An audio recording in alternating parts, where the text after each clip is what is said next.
guys, it's me, Sugar, and I'm here with my husband, Jeff. Hello. And we're hot off the trail from the Crunchyroll Awards, and holy shit, was that bad. Let's be honest. We're going to focus a lot more on Crunchy, because that's how that felt. It's crunchy, cringy, unprofessional, drunk, high. Let's not accuse them of drugs. That's just how I feel. After watching them, I felt high. Oh god, wow. Basically, it was so cringy. Like, other years I thought that was like the epitome of cringy, but I thought last year they kind of had their shit together.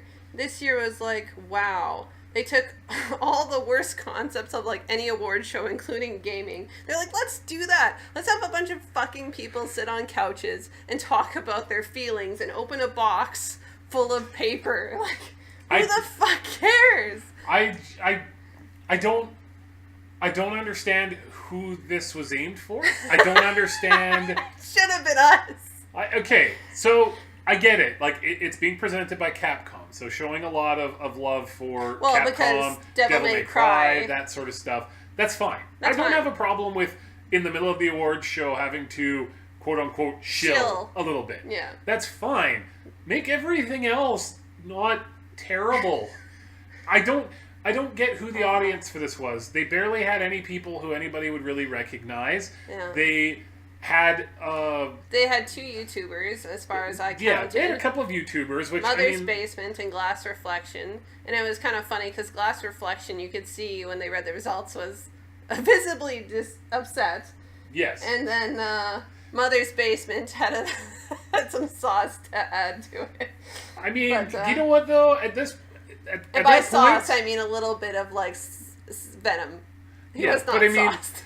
No, but I can somewhat understand why. Like, this was embarrassing. This was embarrassing to be a part of. And I don't understand who the audience was for it. Because the people who are going to watch this, they actually care about anime. And this felt like it was put together by a bunch of people who didn't care, or they thought that their audience were people who were going the lowest common denominator. I don't even know if it's lowest common denominator. Like, the place when they did, like, their audience view, it looked like they were literally inside of a bar. Like, that's what it looked like. They just grabbed a bunch of people, and they're like, do you like anime? I like Violet Evergarden. Okay, come on in.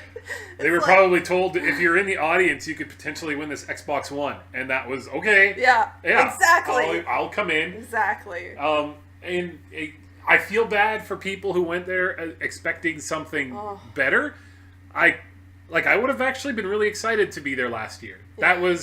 That felt like they took it seriously. Yeah. They understood that the audience takes it seriously. Yeah. And I mean, obviously we're going to critique it. That's the whole point of what we do, is we're going to critique their awards show. Yeah. But when I was watching it last year, I never got the feeling that it was unprofessional. That it was put on by people who couldn't care less. Like, there were moments that were cringy, and you're like, I wish they hadn't done that. But it's every single awards show, they've got the cringy sort of a moment. So you're never live anything when you've got awards and presenters and a million different things going at once. There's always going to be mistakes. There's always going to be things that are a little cringy. But last year, it felt like they really cared. They wanted to try really hard. This year felt completely like they didn't care. They were like, our budget has been like cut in half, so that's how much I'm going to care. I'm going to care as much as you're paying me, and it's probably not very much. It was sad. And the worst part, in my opinion, was watching Christina V. She could hardly speak. She didn't seem to know much about anime, even though she's like, oh, I got this tattoo, but unknowingly, ha ha. It's like, and all I could focus on was her fake tits. She had the worst shirt to wear, and she just seemed so dense. I was just why? I don't get it. You know what? As much as I've got we've got a bit of an issue sometimes with somebody like Mother's Basement. He would have been 100 times the host that Christina V was. Like, I feel like any YouTuber would have been better. I would have even voted for myself over what. It's the host The host didn't seem to understand anything that was going on and was making references that were like inside jokes to just herself. Yeah. Everybody else was acting like, what are you talking about? Yeah. So then the presenters had to just kind of carry everything. Yeah, but they were like redirect her. Yeah, they were like, we're supposed to have a host who's supposed to like lead us into stuff. Well, I guess we'll just start talking. And then the presenters would talk about whatever they wanted to talk about. Yeah. Half the time it wasn't even about... It wasn't even about the nominees. It was more about how, like, oh, Made in Abyss was really good last year, wasn't it? That was for Anime of the Year. The second presenter they had was talking about it. He's like, yeah, the Anime of the Year is just Made in Abyss because it's that good that it should win this year too. I'm like, why are you here? Why are you here? Why are you taking away this moment from someone? Because you know what? Tons of people. Even if the hosts didn't care, even if Crunchyroll didn't care, the people who make these anime, they care. Yeah. Even if, like, you know, a bunch of them just kind of, when they won an award, they sent in a video because, you know, they live in Japan. They wouldn't be caught dead in that scenario. Like, you know, they live in Japan. They're working really hard on whatever they're working on now, so they're not going to be able to fly out and fly back in. And they still, like, they care enough to record a video and thank everybody. And this pedestrian circus act that they did, it makes me think that they won't even do it next year. That's how bad it was, and I won't miss it. Not on what they did. It was really bad, and I don't understand. Like, I hope that they realize how bad it was, like, and I hope that they learn from it. That's the only thing I can hope for. And oddly enough, like for the most part, some of the most, like 75% of the winners, I'm actually, like, I'm not mad about who won. And that's the best and worst about it, is that we're not mad about, like, oh, I can't believe blank didn't win or blank didn't get nominated. We'll discuss that, you know, as we move along. But no, I'm more mad about the fact that the anime and the awards felt secondary to whatever circus act they were trying to put on that failed miserably. It's really funny because, like, every time, I don't know what the hell she was looking at, but she would space out, and every time I would think of, like, Danny Sexbang, I should say. When they were joking about Zelda, I was like, that bird's real far away. I was like, what the fuck is she looking at? I think she's looking at a clock to see how much longer she's got to be there until they can just... glazed over. Yeah. I was like, what the fuck is she doing? It was so funny. But not funny in a good way. No, it was... It was embarrassing, and... I felt bad for people who took that seriously, like I said, Glass Reflection in Mother's Basement. Then you had other people who were just influencers, as they would call them, show up. I'm like, why the fuck are they there? Like, I mean, again, it's one thing to appeal to the audience, but like, they have no reason being on the main presentation. So this is something that you and I have spoken about, and there's some disagreement in the anime community about certain things being considered anime or not. Right. And that's perfectly fine. Like, stuff that's made in China, traditionalists are going to be like, well, it's not anime because it's not made in Japan. I can say I'm personally a traditionalist. When you say anime, it invokes Japanese animation. So then, if you say animation, that could mean anything. And Crunchyroll can put whatever they want on. Yeah. They don't have to, concern themselves with just anime. Yeah. But when you have the anime awards, and then you bring in Miles, who... God bless his soul. I love Miles from Rooster Teeth.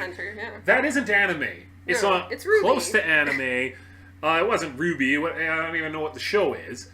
Oh, and it's not Ruby he's in charge of? No, it's a different show. It's that Western one. No, it's a new one that they've got. With, Sorry, I'm out of the loop on their production, apparently. But, and that's the reason why he was there, was because Crunchyroll is going to start having it on their platform. And so, Miles, who... has never made an anime, has never been in charge of an anime, gets to be a presenter at the Anime Awards because they want to promote the fact that this Rooster Teeth show is going to be on Crunchyroll. And, like, I guess because Rooster Teeth has hired voice actors for their stuff, but still that does not give you the right to creep in on this territory. It's not anime. Crunchyroll... You host the Crunchyroll Awards and talk whatever you want to talk about. If you're going to talk about the Anime Awards, keep it to anime, please. Please. And the sad thing about all that, too, is Miles, as somebody who is not involved in anime at all, seemed to be far more serious and take it more seriously than a lot of the people who showed up to be presenters. I can honestly say his appearance didn't bother me as much because I like Miles as a person. Oh, yeah. But if you, look at it practically, it's like, why are you there? Yeah. And then the other person who was there with him, I'm sorry I didn't catch their name or whatnot, but it was almost as if the host, insulted her, and so then she just got, I heard what did the host say? Christina V was like, oh, I heard that you kind of giggle when you get nervous. How about we get this, in one take? And so then she try and do it as seriously as you can. I was about to say, fuck you. Just as seriously as you're taking it, Christina V. Yeah. Woo.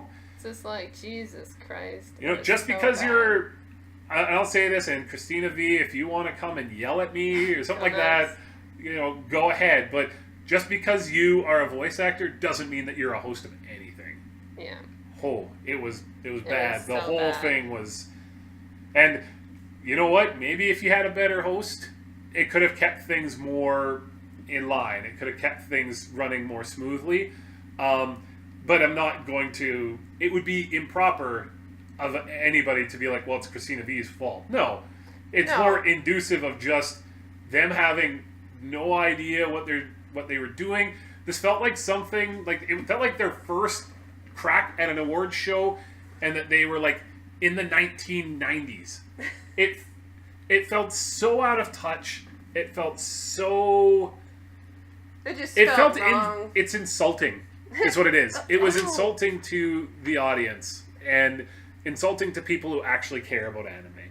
And we were talking about this on the podcast before. Any single award show that happens, award shows, oftentimes they'll miss the mark and they won't even nominate things that you think should be nominated and all that sort of stuff. But you know what I will say usually about the Grammys and the Emmys and the Academy Awards and whatnot, usually at the very least they have some sort of decorum for themselves, and they have a bar. The awards, it makes it seem like it's important.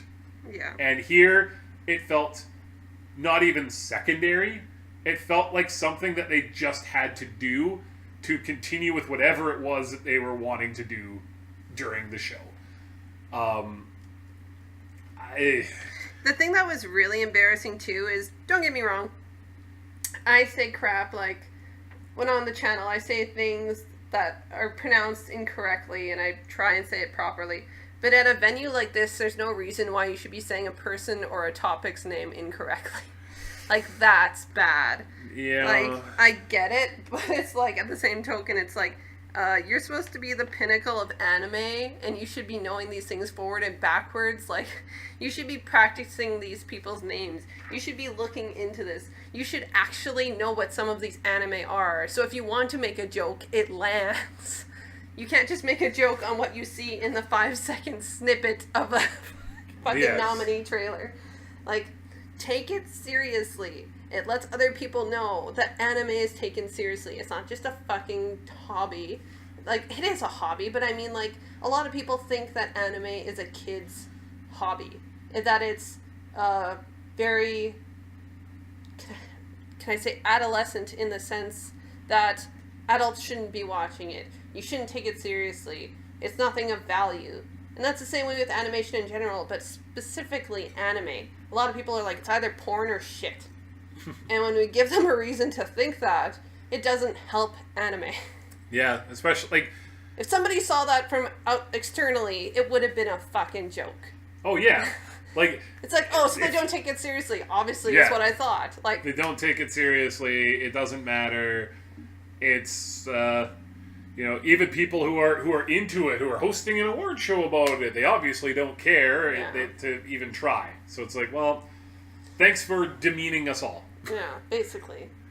But I think we said our gist of it. Let's get into the actual nominees, what they picked, and what we would have picked. Let's get moving. Okay, let's get into our first category, Best Continuing Series, which was presented by VRV. The Ancient Magus's Bride, Dragon Ball Super, Black Clover, March Comes in Like a Lion, One Piece, Boruto. And our choice was, let me clarify something before we say anything. We will say our choice based on the selection, and then we can also say a choice we would have made if we feel like the nominees didn't suffice. But in this case, we picked something from the selection. So we picked, well, I'll say what they picked first, was Dragon Ball Super. First of all, I want to say, they didn't actually say the name of it. They played the intro song for Dragon Ball Super. And I was like, what the fuck? I said to Jeff, I was like, did they say who won it? And he's like, I think it was Super.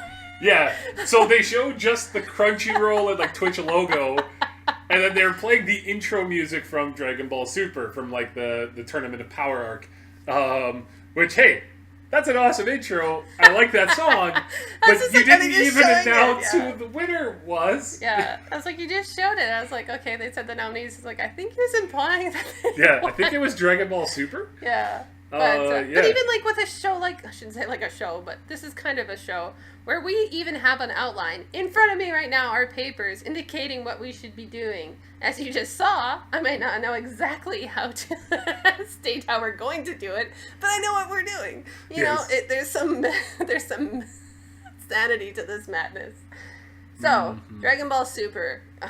I think we've mentioned time and time again why Dragon Ball Super failed. We said so in the podcast. It's not as good as other seasons, and I feel like it was complete fan service. As for it continuing, that made it worse. Okay. Tournament of Power arc is good. Like, it's better than the rest of it. That's everyone was waiting for. It was like schlock, and then Tournament of Power. Yes. And it's like, oh, thank God it continued so we could actually get the good part. I mean, this was definitely a populist choice, because remember, it is beyond the judges, there's also the fan vote, so the fan vote must have been just overwhelmingly in favor of Dragon Ball Super. But then they should balance that. The fan vote shouldn't get that much weight. It depends on how the judges are. In my opinion, the weight should be more so into the judges, implying that you have people who are capable and objective looking at these things. Because even they said on the couch, they're like, I voted for blank, but obviously that didn't count for much because it's not nominated, awarded. But and another thing that I'm assuming maybe happened is that a lot of people who aren't really like into a lot of anime, they probably just were like, well, I liked Super, so anything where I can vote Super, I'm just going to vote for Super, and that's going to be it. Because when you're voting, you don't have to vote for everything. You can just vote on one category if you want. So I'm assuming... Because we voted. Well, yeah, I'm assuming a lot of people... It wasn't for Super. Yeah, I'm assuming that a lot of people who really enjoyed Super probably were like, well, no, I want it to win at least this category. So they just were like, go vote. And that's fine. It's fine. I assumed as much that's what was going to get the win. I honestly thought One Piece was going to get it just because it's been going for so long and that its fan base as well is pretty strong. I thought. But it's not as... It's part of the big three, but Dragon Ball supersedes the big three here in North America. When I say here, I should say North America. Yes. Well, the votes came from everywhere, but... so our choice was The Ancient Magus's Bride. To us, it just made sense. The flow worked well. It continued being just as good, if not better, when it continued. Yeah. Black Clover, had some hits and misses. Kind of was clunky here and there. It kept the pace, which was great, but just didn't suffice in the sense of comparing quality to The Ancient Magus's Bride. March Comes in Like a Lion. I watched parts of it. I didn't watch all of it, and that's my own fault, just because... It made me more depressed than anything, so I couldn't keep watching it. I do appreciate people who liked it a lot. I'm not saying it's bad. It's just for us. For us, yeah. One Piece, I already said my piece. Boruto, if you want to call it best continuing in the sense of it being continually mediocre. With exception to the other than the fights. Other than the fights. It's been pretty mundane, and that's why I put it on hold for now, because it just was so... It's so boring. But that was our pick, was the Ancient Magus's Bride. Mm-hmm. So let's go to the next category, which would be Best Fight Scene. So Jeff and I actually fought back and forth about what was the best fight scene. It came down a little bit to semantics about what the intended fight was versus the fight that surrounded the fight. Right. Let's say. So the other part was the fact that I feel like the reason we fought so hard for different things is the fact that every person, like we discovered this when we were talking about different things, was the fact that each person looks for something in a specific fight. Mm-hmm. So the nominees were, for Best Fight Scene, Hina versus Anzu, All for One versus All Might, Naruto and Sasuke versus Momoshiki, Jiren versus Goku, Yami versus Licht, and Satan versus Devilman. And the winner was All for One versus All Might. And I feel like, again, this was a fan favorite because it's My Hero Academia. And as Giguk said, and as well as many other people, and we've voiced as well, is that it's not the best fight in the sense of choreography, but it's the great fight in the sense of purpose. Yes. Yeah. And it was a hype moment. Yeah. And it delivered everything that you were kind of wanting. Let's be quite fair here. All Might, at his core, is a big bruiser. That's his power is basically, I'm going to punch you and kick you until you stop moving. Mm-hmm. And part of the thing was, like, we were promised from All for One, this guy who is going to match up to essentially the Superman of our world. Right. And we got a little bit of that, but it felt, I don't know, I felt personally that it just devolved too much into, let's see whose punch is stronger. Right. Like, you've got a guy who is supposed to have, a million quirks, and you'd think, maybe you shouldn't just try to punch harder than the guy who punches. But it was a great moment. It was a great moment. Such a great, it was heartfelt. Yeah. And I remember both of us, like, I cried worse than you, but you got a little teary too. Like, it's a moment that is meaningful. It meant so much to what All Might was as a character, to the future of the series, to his friends like Endeavor, even though Endeavor's kind of a dick, but he has feelings too. And us as the viewer get to see, like, our hero didn't fail, but at the same time he didn't win, and that was heartfelt, But with that being said, we voted for Yami's fight with Licht. And the reason we fought that was, actually I should be clear, I fought hard for this. Okay. Jeff. No. We'll even take it back, because we do the franchise rule here. Right. And we were even arguing about which fight from Black Clover should have been introduced in the first place. Mm-hmm. Because Sugar was fighting very hard for Vito.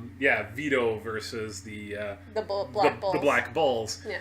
Where I personally felt like they probably picked the more climactic one-on-one fight, I guess. Yeah, after we talked it out, I realized why the Yami and Licht fight was more important than Vito. Like, at first I thought Vito was more important, or Veto, however you want to say it, was more important just because he was literally the personification of despair.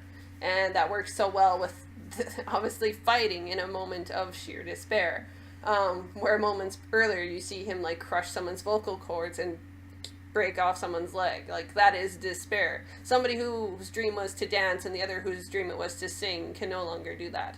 Like, that is despair. And you see, like, this dread, but at the same token, I think the Yami fight was more important because obviously we get to, like, one of the very first times we see Yami fight at full strength. And we get to see, ironically, this fight between darkness and light, and darkness winning, and it being a good thing. Like, that's so unique. And again, it had, like, the animation dynamics that we see in Naruto. And as well as we get to see a lot of, Yami's personality. And, it's so funny. Like, I tell you to go watch the episode because it's really funny. Like, Yami is just like, oh, listening to Lick's like story. He's just like, let me tell you a story. I was a guy and I like did all this stuff. He's like, that story like sucked. He's like, yes, so did yours, sort of thing. It's like, I don't care. Like, I just want to beat the shit out of you. I don't give a shit where you came from. It's like, I don't give a like this sob story. Like, I just don't care. But again, Jeff made a good point too. Like, for a secondary is like Satan versus Devilman. Like, the reason I fought it down was the fact that, like, just based on, like he said, semantics, that, you know, the fight between Devilman versus Satan was very short-lived in comparison to the entirety of the confrontation. And I felt like the entirety was more dynamic than their fight alone. Basically, I felt like when you talk about, if you're going to put that on the list, you know, Satan versus Devilman, I don't think that they're talking about the clash between them that lasts all of, you know, 45 seconds or so. It's more about their armies clashing, because it is the forces, you know, of blank versus the forces of blank, and they, you know, crash. Well, then they should have said the forces. Yes. The devil's like I said, troops it's versus a semantics the demon's thing. troops, you know? If we're going to take it semantically based on exactly what it said there, then yes, obviously. But even, like, another scene I brought up with Jeff was the Gintama scene with Utsuru versus everyone. And that was something I thought was really cool. But then, like Jeff said, he's like, well, if you're dealing with somebody who's more kind of nonplussed and on the immortal side, it kind of takes away. So to each person, it's different. So that's a very subjective category. Like, a lot of people, and rightfully so, like the Naruto fight, because the choreography was great. We can say that was true. Oh, yeah. But at the same token, we've watched all of Naruto, so we've seen fights that were better, so it kind of takes away for us. But again, that's just us. So, yeah. to each their own. You know, I don't think that any of the particular fights that were listed there were bad. I'm surprised that the Gintama fight did not get nominated. I'm assuming I was shocked. I'm assuming the judges must be in a similar camp to me, where like that whole sequence, everything about it was great, but when you're dealing with a character that's immortal, like, it takes away a lot of the stakes. Where, I don't know, I guess part of the issue that I have is that... And that's like talking from somebody, like, I really liked it, and I don't watch Gintama. Like, yeah. Oh, no, like, it was... Subjective, like, objectively looking awesome. at it, yeah. Like, that's not even as a fan voice. It's... So. I just don't like that mechanic in a fight where literally they don't have to concern themselves with defending. Like, it changes the dynamics of what the fight is, and so then it turns into your heroes against a force of nature. Your heroes against something that it doesn't matter how good you are. It doesn't matter what techniques you do, what you pull out of this, that, or the other, because even if you hit him, nothing happens. But see, like, even me, like, I really liked the whole sequence with, like, Madara and, like, the Hokages, or Kages, I should say. Excuse me. That whole thing to me was like, yay! See, I was super into that. The difference there, though, Madara, even though he knows he can't die, it's not like he's just taking shots. He's not, like, laughing and being like, haha, you can't beat me. He prides himself on being 100 times better than them, and he's like, even if you could like hurt me, you're not gonna touch me. And that was such a really cool dynamic, which doesn't happen in the Gintama fight. He literally starts the fight by getting a knife in the eye. He's just like, ha ha ha, this means nothing. I'm like, all right, so. Damn. How they eventually go through, you know, complete that fight is really cool and inventive, but that is less about the fight itself and more about the story that you're weaving. Yeah. That's why that sequence is great, but it wouldn't have won for me.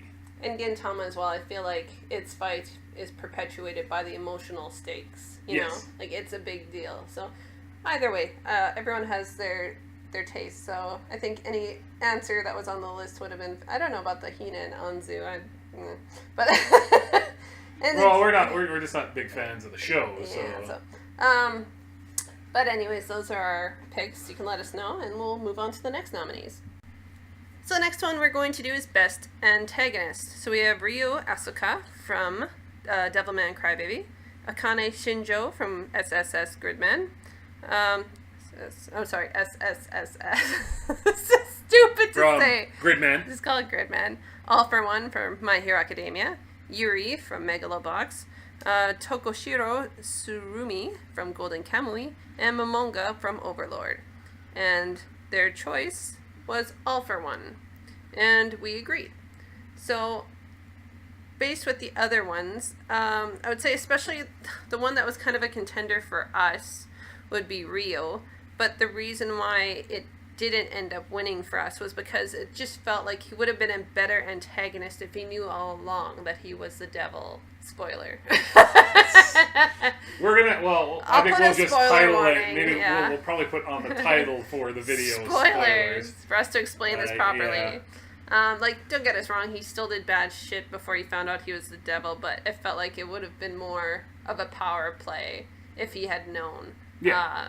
It would have given him more gravitas. It's hard to say somebody is a best antagonist when through 3/4 of the runtime of the anime they don't know it. Yeah, they're just a dick for no reason. It's not even for no reason. Like, no, I know. It's just one of those things where it's just a dick. It's a great story and whatnot. He's just not the best antagonist.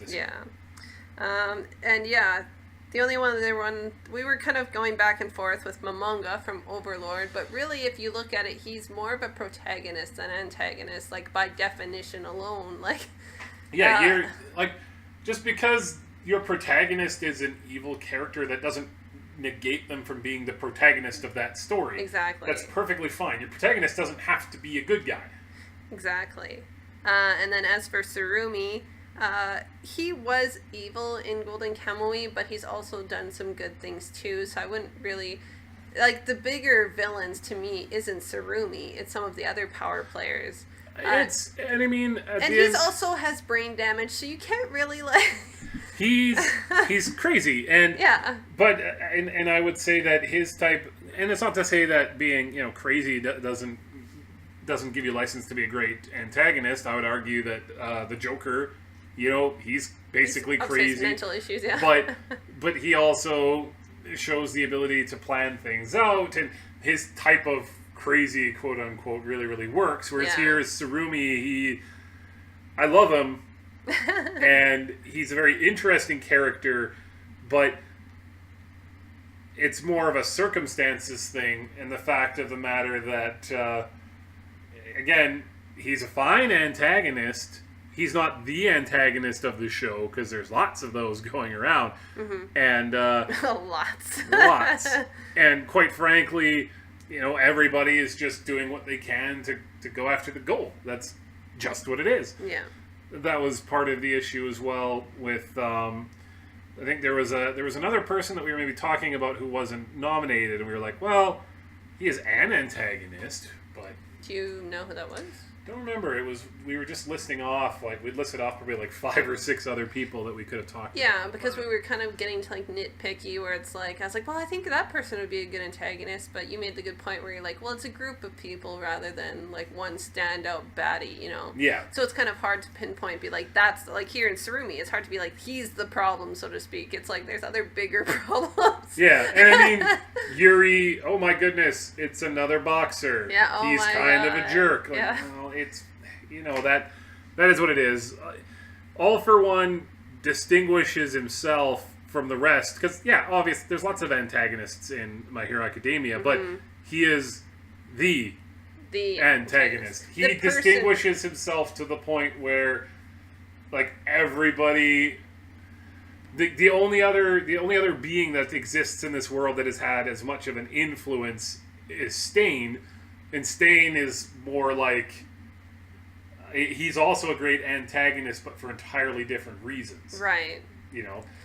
All for One is the epitome of evil. Yes, and I feel he, from episode 1, was established as this person who hurt All Might. All Might, the symbol of peace, the hero, the number one hero, and this person who's still out there.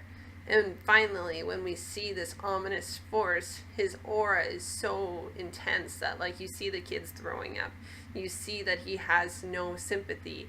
You see that possibly, I'm not going to say anything because I'm ahead in the manga, you see possibly that, he had a hand to play in disturbing help me out here. Shigaraki. I got it myself. We're good. You know, and that he was obviously All Might's teacher's child, you know. That the fact that this is the long game. It's not somebody who just suddenly decided to be evil or realized his ambitions overnight. This is somebody who's been waiting and biding his time for this moment. And they did such, like, because we both read ahead, and so we read about All for One, and we kind of knew what was coming, and we were like, I don't know how they're going to translate this, and how they're going to make this as big a deal as they do. Yeah. And literally within seconds of him being on screen, everything changes. The music. change, oh my god. The music. First, like, so here would be the things that I'd say. The music is great. The way, like, the effect he has on people just being around. Yeah. It doesn't. You don't even have to fight him. It's literally like, I feel a sickness in the pit of my soul being around this person. And I love how they established him. Like, we understand All Might's number one, correct, and he's weakened, but they show just a few minutes earlier where the Perfect Genist, who is the number top 10 heroes, I think 3, but I can't remember at the moment, like one of the top 10 heroes in his prime, like, getting knocked the fuck down by him within seconds. Like, and not just that, but he basically is like, destroyed him to the point where he goes into like a long-term hiatus. Like, and he's not heard from. And he is, he's like, you know what, you deserve your spot up here. He's like, but your quirk isn't something that I need. Yeah. So like, it's like you not only is he the third best hero in existence, like I don't know how well they've established what this is. I think he's the third best hero in Japan. I think is how they've established how that works, is that every country has their own ranking system. But he's still the third best hero in Japan, and All for One, while he is also like congratulatory of him and being like, you're really impressive. It's but like, he's wow, with my first hit you didn't die. That's pretty nice. He's like, but your quirk isn't even something that I need to take from you. Yeah, you're not even that valuable. Like, you're not. It's like, you aren't in my league. You're not even. We're not playing the same sport, kid. Yeah, and you're not even on my radar. And then the other thing, which I think is just glorious, is that the Japanese and the English VAs both take very different approaches to the character, both work. But they work so well. They work. And it's just and both of them work really well, and so that's why I could see that all these other people might split some of the vote, but All for One is definitely the best antagonist we had in 2018. Exactly. Let's move on. So the next one is Best Protagonist. So we have Retsuko from Agretsuko, Yumiko Jabami from Kakegurui, that's the gambling anime, Joe from, I believe, Megalobox, Violet Evergarden from Violet Evergarden, Rimuru Tempest from That Time I Became a Slime, and Sakura Azusagawa. Sorry, I'm terrible at Japanese names. Azusagawa, and that's from Bunny Girl Senpai. That one, Rascal, but I hate the name of it. I forget it. Like, immediately I can say that obviously kind of trying to cut down Best Protagonist into even like a top 10 would be a little difficult, but boy, it feels like they missed out on a lot of potential people that could have been on that list. Wow. Yeah, like, they really, I don't get how they came to some of these, like, Yumiko, really? I just call her a trashy skank all the time. Jeff is like, every time I see her, I'm like, oh my god, she's so fucking annoying. But it's like, I love Retsuko, but Retsuko is so cute. But it's just a cuteness. Protagonist? Yeah, it's like of the entire year. Yeah, it's a weird choice, honest to God. Like, I get she's cute and I get it's very relatable, but I don't feel like she should be in this category. No. Joe from Megalobox, like, he's just the underdog boxer. I don't see him as much more. How you don't have Akira at all from Devilman Crybaby even nominated? That's so weird. It's It's so weird. And it's not like this list is terrible or anything like that. But you don't even have, like, some of our protagonists from Golden Kamuy. You don't have anything mentioned. Like, that was the one. That's what we were talking about for antagonists. We were talking about galactic heroes. Yes. And we're like, what about these people? And we're like, well, there's a bunch of them. I can understand why they weren't picked. But at the same token, it's like, it's not even mentioned in any facet of this. Yeah. Legend of the Galactic Heroes didn't get mentioned at all. And they definitely have two of the best... Like, the only thing I can argue is that depending on your point of view, each one is a protagonist or an antagonist, depending on your point of view and how much screen time they actually got. Nothing from...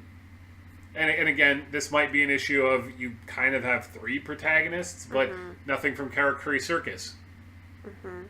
It's kind of baffling to me. But again, when you're paring down... If you told us that we could make a list of just the top 10 from the year, we would have had, like... A much different list. Well, like, each person would have a different list, and it wouldn't be that anybody's was more inherently right than anybody else's. Well, for some of these. Like, I could argue a lot of these not being If you told me to make a top 10 list of protagonists, I'd probably put our main protagonist from Hisone Tamasutan on there, because I think she's an adorable character that shows an incredible amount of growth, and an odd mix of maturity and yet, like, kind of childishness, which you would expect from somebody who is, you know, in their late teens and is a little developmentally stunted and whatnot. And forced into a situation they don't want to do. Yeah, and then being, you know, told about what that situation entails, and they're like, you're kind of screwing me over out of the one thing that I actually really, really, really wanted in this world. There's so much nuance going on there. Yeah. But that wouldn't be on everybody's list either, so I can't give them crap, really, for, like, none of these characters are inherently bad. And I feel like from that list, they picked the second best one. And then Sakura from, you know, Rascal Does Not Dream of Bunny Girl Senpai. I'm just going to call it either Rascal or Bunny Girl Senpai, because that's a mouthful. Just say Bunny Girl Senpai. Like, I feel like he's an okay character, but still, it's very much, like, in the anime, I felt that he, like, even though he had, you know, our main girl romance, so to speak, he still had his eyes on other girls, which kind of takes away for me about, you know, their relationship, but to each their own. And I didn't find him an amazing protagonist. I didn't find him outstanding like others. But to get down to it, the winner was, from their perspective, Rimuru Tempest. And, you know, it's a likable character. It's an all-around kind of great person in this world. But I don't feel like that makes a great protagonist. Like, being OP and kind doesn't make a great protagonist. Like, based on... Yeah, he is a likable person. Yeah. He is a likable character, and I like what he is doing, but I haven't really seen any sort of character growth. I couldn't tell you much about who he is as a person, you know? Yeah. He's a little bashful around girls. He's at this point, he's like a list of cliches. Yeah. And I don't think that makes for a great protagonist. And don't get us wrong, we really enjoy the show. Absolutely. And we enjoy the character, but to say he's the best protagonist, like, based on the choices, our choice was Violet Evergarden. Absolutely. Because you have somebody who is evolving over the show. Like, just the question of what is love, like, is it a journey for her to figure out, and her helping other people figure out what love is, and understanding her relationship with, excuse me, her relationship with everyone. Like, I was about to say someone specifically, but it's like everyone.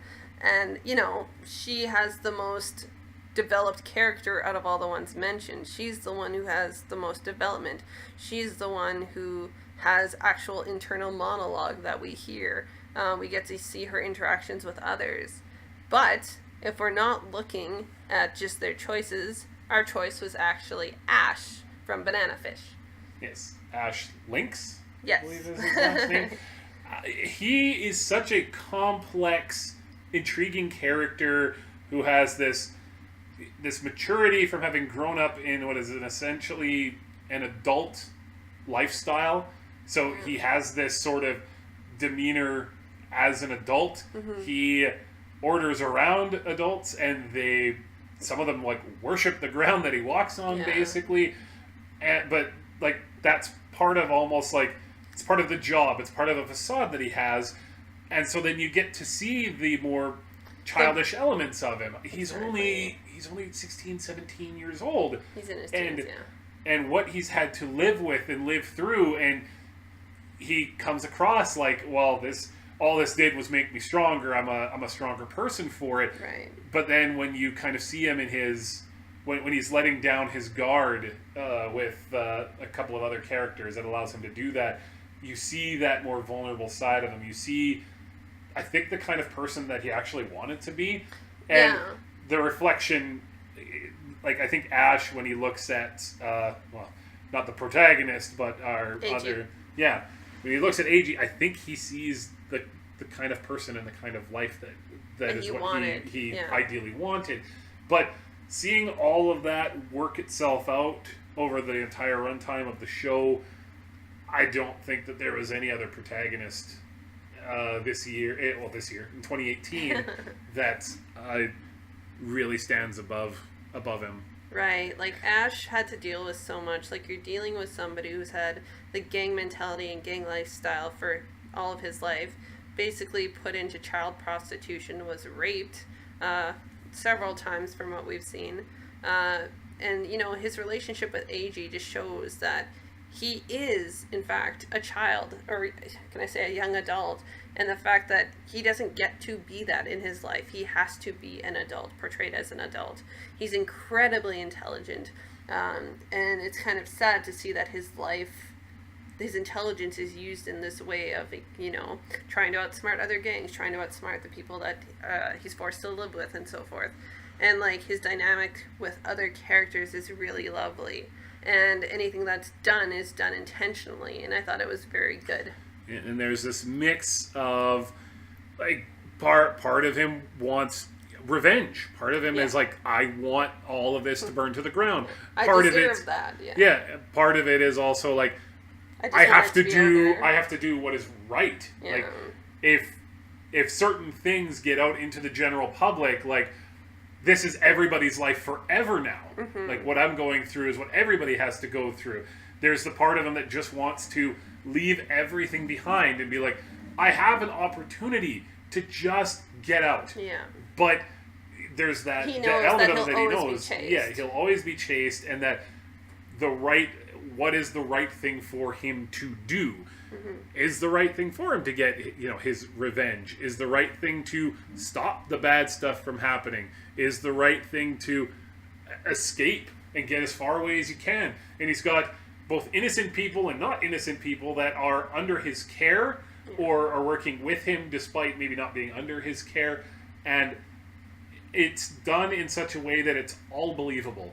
If you would have told me at the start, because you and I weren't familiar with it before the anime started, if you would have told me everything that this character is supposed to portray, I would have been like, well, they're going to screw it up. Like, there's no way. Yeah. I haven't really seen an anime do this that well. But Banana Fish does it exceedingly well. And Ash is the propellant for everything.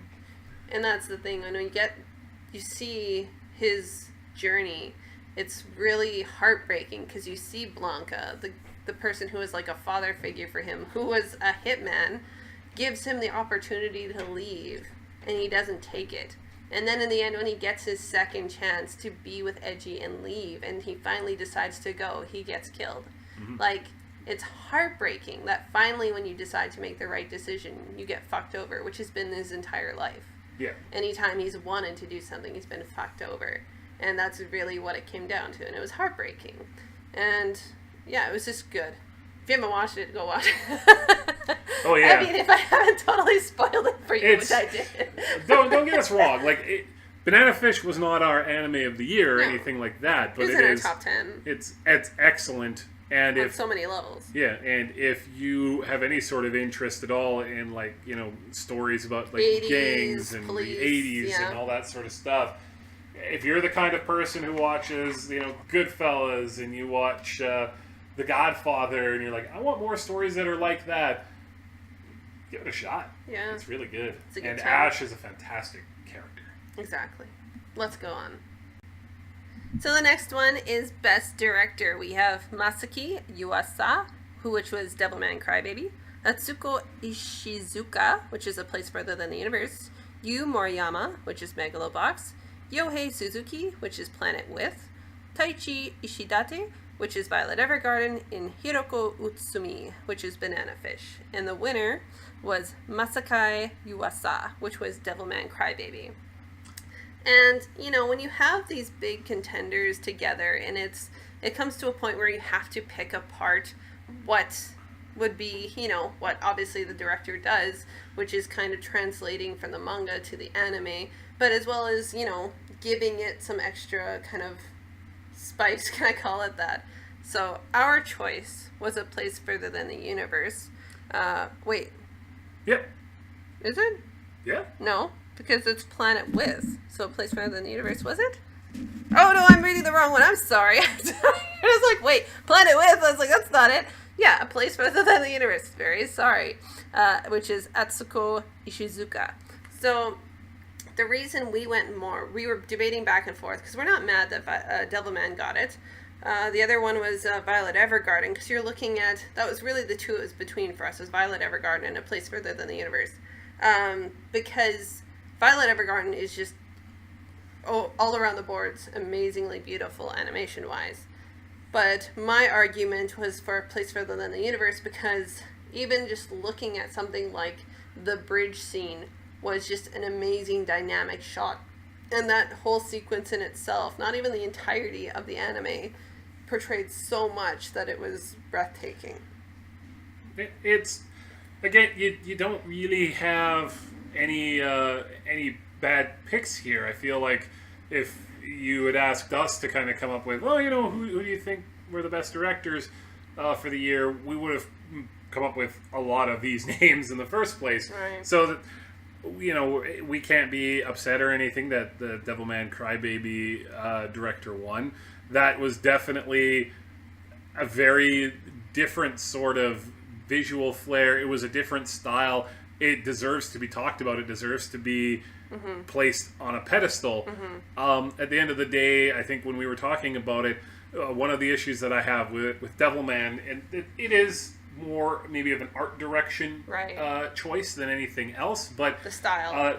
Yeah, a lot of the characters just kind of, they just exist there. A lot of characters just they look like plain ordinary people, and a lot of scenes are shot in a way to, I guess, not really grab your attention. So that's something, in my opinion, that was, again, it's an art direction sort of choice, but again, your director is in charge of that at the end of the day too. Correct. And Devilman is awesome. It is amazing. A Place Further Than the Universe was just the better anime of the two. And I feel like when you can make, and I've always had this sort of opinion, when you can make just regular ordinary stuff here on Earth look fantastical, like it doesn't belong here, you have done something special. And A Place Further Than the Universe does that in spades, like everywhere. Everything looked amazing. And what I think that boils down to is that the whole idea of this of the anime was about how these four people who were living kind of mundane, well, maybe not mundane, but what they felt were kind of mundane, average lives, or were wanting to get away from whatever it was that was causing them some grief. They do such a great job of, when they introduce these characters, the world around them seems so drab. It seems very muted. Especially like our very first character, when we see her in the school and everything is muted, everything is dark, everything is just dead. Built grayscale. And then yet when they get into something like just, at the end of the day, one of the best scenes in the entire anime was, the bridge scene where it's like they're running. But everything is so alive because they're alive. Mm-hmm. And that was the whole point of it, was that all of these things that are happening to us, we could be running to catch a bus. There's nothing inherently special about that, but they're on an adventure, and the direction of every scene that is happening is through these eyes of just amazement and wonder and splendor, and it's something that a lot of us, we don't get to do because we're working our 9 to 5s, and we are, we have to live in the same place for, longer periods of time, and some of us just don't get the chance to go on these adventures too often. And so A Place Further Than the Universe really hit home this wonder and this splendor with just having an adventure. Even if part of that adventure is just, I'm going to run as fast and as hard as I can to make sure, I'm not caught. I'm not caught. But there's just beauty in that shot. Oh, it's gorgeous. And, I think it didn't mean much to many people in the trailer before watching it. But even just seeing that moment where Mari is talking to Shirase, and, she's asking her about what her plan is or what her dream is. And she talks about going to the Antarctica. And, just seeing that smile, that cat-like smile, and the sun in her face, you're like, this is significant. This is something that means a lot. And then obviously the end scenes that we have with Shirase and getting that closure is so monumental. And it was so well conveyed without being overwhelming. I think sometimes when it comes to looking at Best Director, it is going to weave into what you think is the best anime of the year, because that is the director's job, is to create the best product that they can. And so for us, A Place Further Than the Universe was our number one anime. Right. I don't think it's really a big surprise that we would then thus think that, well, they were the best director of the year because they created the best anime of the year, and that is ultimately what their job is. Yeah, obviously it's a collaborative effort, but it's hard to not be like, that's obviously that's it. And I think that all of these people did magnificent jobs. Violet Evergarden, I think for the most part, was probably the most stunningly beautiful anime throughout its entire run, and it had action elements that A Place Further Than the Universe didn't have to really attempt to do, that still it did really well. I always find it really interesting that when you can make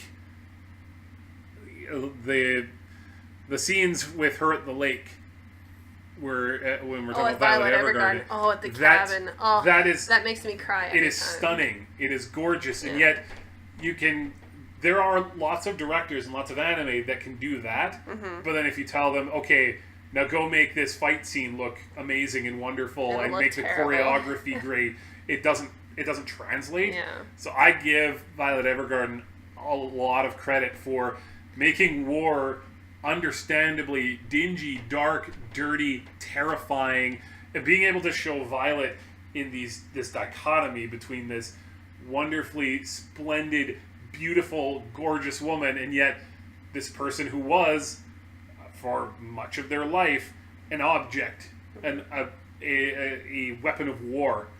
And being able to show that dichotomy and both of those parts of Violet being correct and true, and you could see both of those being part of who she is, that was phenomenal as well.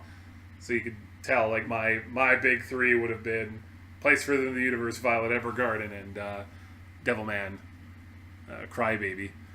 I do think that Banana Fish was exceptionally well done too. So, like I said, all these directors did a great job. Megalobox wasn't our favorite anime. Lots of people it was, but that look, that's the style that it has cannot be ignored, and that's something that is just inherently within you as a director to bring out. So Megalobox wasn't our favorite, but damn, it's got style. Yeah, it looks awesome. It has great music. It has a lot of good action shots. Which, if you're gonna have an anime about combat sports, you better have your action down pat. Better.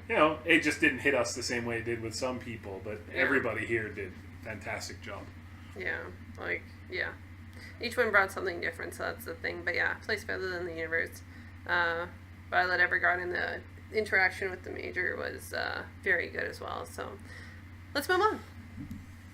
The next one is Best Voice Acting Performance, and we're talking about the English versions first, which is Carrie Walgren, which is Haruko, which is from Fooly Cooly, Christopher Sabat, which is All Might, from My Hero Academia, Erica Mendes, which was Retsuko, which was from Agretsuko, and David Wald, which was the narrator in Mr. Tonagawa, sorry if I said that wrong, Tia Ballard, who was 02 in Darling in the Franxx, and then Erica Harlacher, who did Violet Evergarden in Violet Evergarden. And so their choice and our choice was Christopher Sabat as All Might. And I mean, it's pretty hard not to give it to Sabat. Not just because I'm a big fan, but like, even them last year giving him an award, like, he is a big deal. Like, I find, like, especially with Fooly Cooly, that voice acting wasn't great in my opinion. All Might was really great, hearing his moments of anguish and, empathy and struggling was just great. Retsuko was a cute voice. Like, I didn't find anything necessarily wrong with it. It just seemed safe. The narrator from Mr. Tonagawa, again, I didn't feel like it was anything super remarkable. Violet Evergarden, we talked about that one a bit. It was a nice voice, but at the same token, a lot of it was very meek. But I know that's her character, but it's hard to get a good sampling of her voice when it's kind of sad and meek most of the time. I think what it comes down to, and I'm going to just... And it's to each their own, Yeah, it's, at the end of the day, and I say this with having, I had experience essentially doing not a vocal performance, but I was in radio for 5.5 years. He was. So I kind of have maybe a tiny bit of a... Bias? A tiny bit of a leg up on this sort of a thing. I think it's very difficult to be able to just be like, well, that was obviously the best vocal performance of the year. That's the thing. It's especially subjective. You can't really, like... And it's hard because... Is it if somebody can throw their voice 10 different ways and it all sounds like correct, does that make a great vocal performance? Or are you trying purposefully to stand out? With Christopher Sabat, his voice always...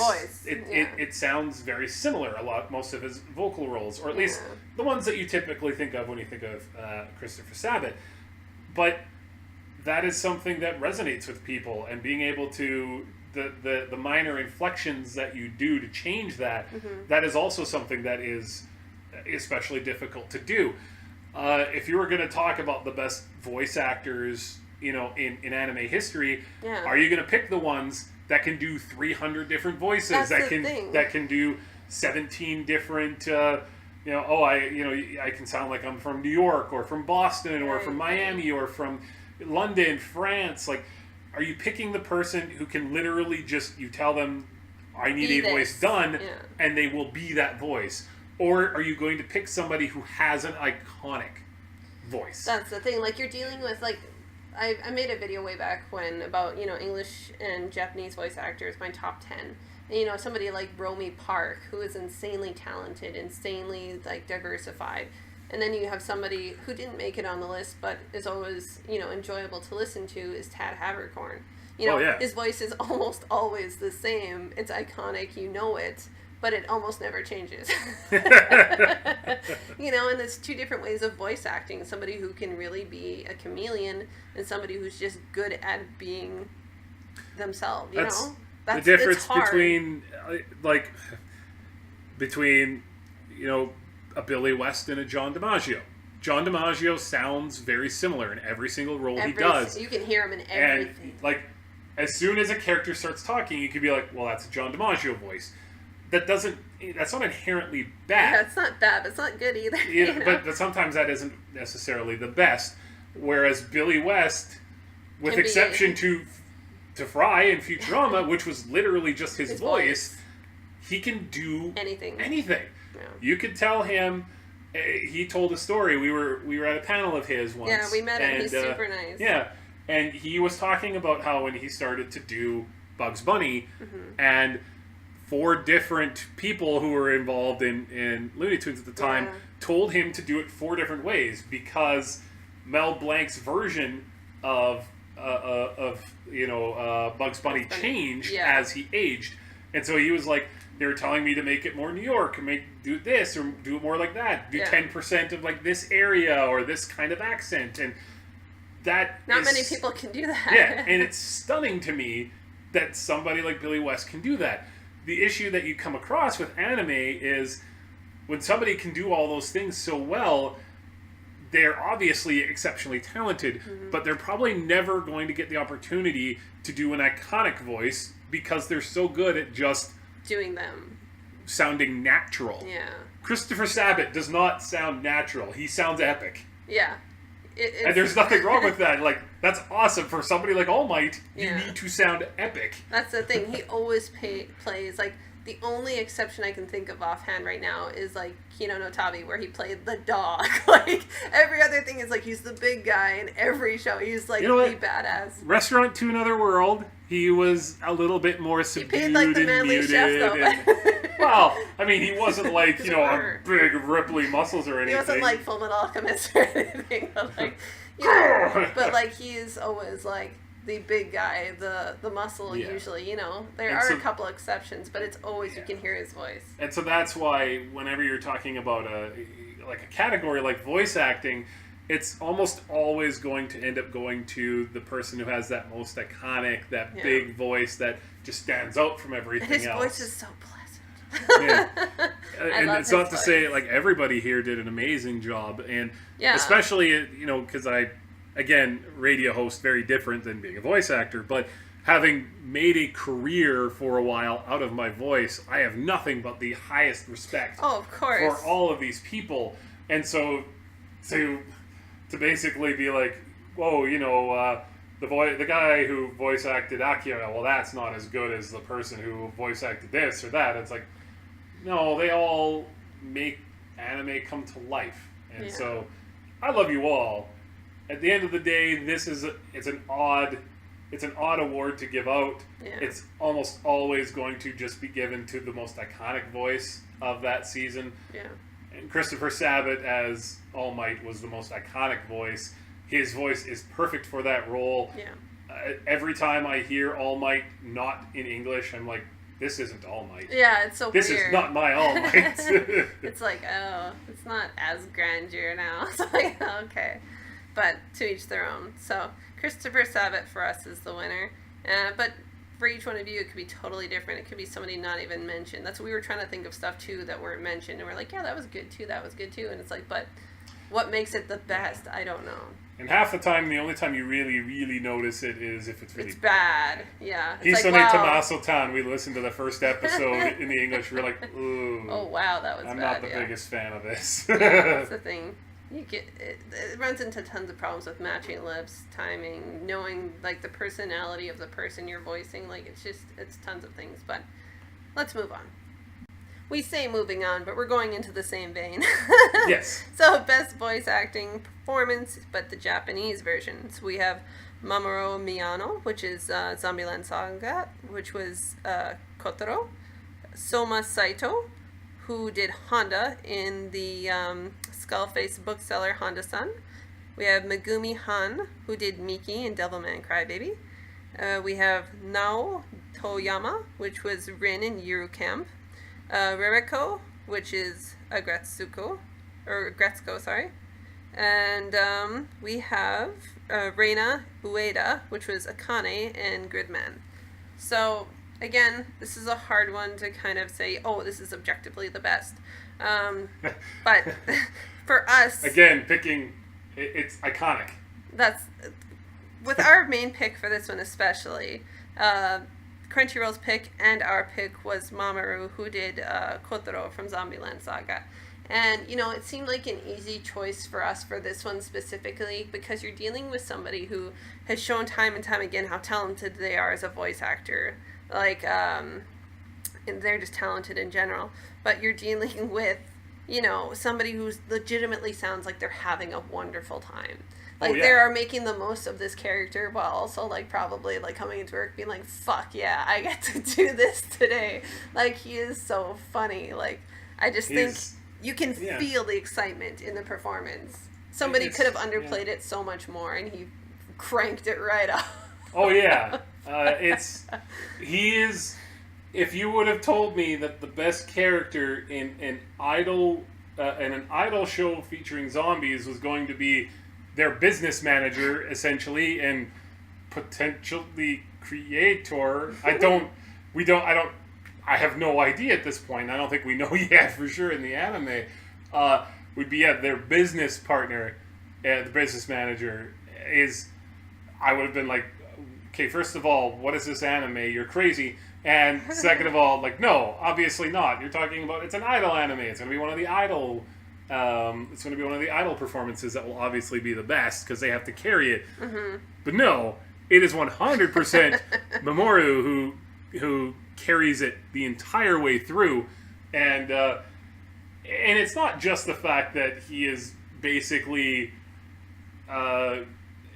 he's allowed to kind of go extra and go crazy. But he also, as a performer, gets to dial it back when it makes sense for the character.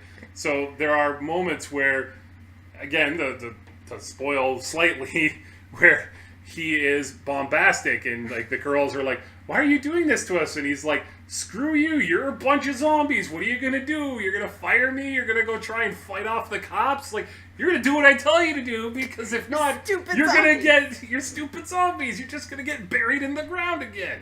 But when these performers are having these issues and they are like having human issues because they actually, they're not zombies, when that happens, he does dial it back and he comes across. Genuine. Yeah, he's a very genuine person where he's like I understand where you're coming from, and I'm not just going to tell you at this point like just forget it because you're zombies. Like obviously that isn't working in this situation.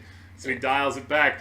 Plus, he gets to beatbox. He gets to do all of this stuff, and he does it in such a way that he is simultaneously an asshole and yet like nice guy. He is a jerk. Yet you're almost like kind of like, I just want you to be more of a jerk because it's hilarious, and it is. He's like the unimpressed emoji. He's just like.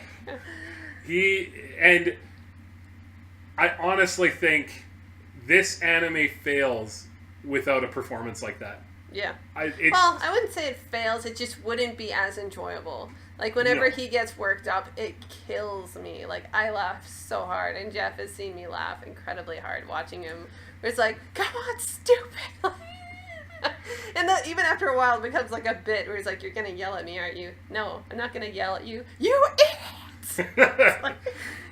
And then are you going to tell us not to be excited about getting in a magazine because you always tell us that what we've done isn't important? No, you idiot! Getting in a magazine is a huge distinction. You should be excited. This is great. You just it's wonderful. And not to say that anybody else on that list is not also wonderful in some capacity, but again, it was like I was mentioning before, if you're going to pick iconic, that's an iconic role. Period, yeah. Period. I don't think I've ever watched the dub of it. I don't know if I want to, because I want more of him. Yeah, exactly. So I think that was easy for us. So the next one is Best Girl. And again, this is something that is very subjective, so... I hate these categories, to be perfectly honest, because they're just kind of dumb. It plays. You know what? It plays into every anime fan gets into these arguments. Yeah, I know, but we've had discussions about who's best girl in My Hero Academia. Yeah, it's obviously Sue. But it's something for me, fandoms do. Momo, but yeah, I know. Momo's great too. But it's something that individual fandoms do. So to turn it into who was the best girl all over? Again, it's just a popularity contest, and that's fine. But it is kind of odd. It should maybe be like write-in. I don't know. And yeah, people could game that system, but whatever. Like, the award doesn't matter. So, Best Girl nominees: Anzu from Hinamatsuri, Hinata from A Place Further Than the Universe, Lily from Zombieland Saga, Asurpa from Golden Kamui, Nadeshiko from Eurocamp, and Mai from Rascal Bunny Senpai. And the winner, from their perspective, was Mai. Based on their choices, our pick was Asurpa. And, you know, to us, Anzu was kind of a throwaway in our opinion. Hinata, like, I find that a weird choice. Like, she's not even main girl, and she's checked. I don't even think we think she's best girl in A Place Further Than the Universe. But like, she's okay, but she's not like best bae. Like, not Shira say best bae. it's A Place Further Than the Universe is one of those shows though where it's like I don't know if I can I don't know if I could pick, you know, best girl out of there necessarily. Every single one of them gets their opportunities to shine. Yeah, absolutely. So I thought it was weird that just one particular character was picked in the first place, and why it was Hinata. I was like, oh, okay. Lily from Zombieland Saga. I felt like, and so did Jeff, that she never really got enough time to be substantial. Like, she her story, her episode. Yeah, she had her episode, and that was very touching. And you know, we got to see that she was at one point marked as a male and was now female by choice.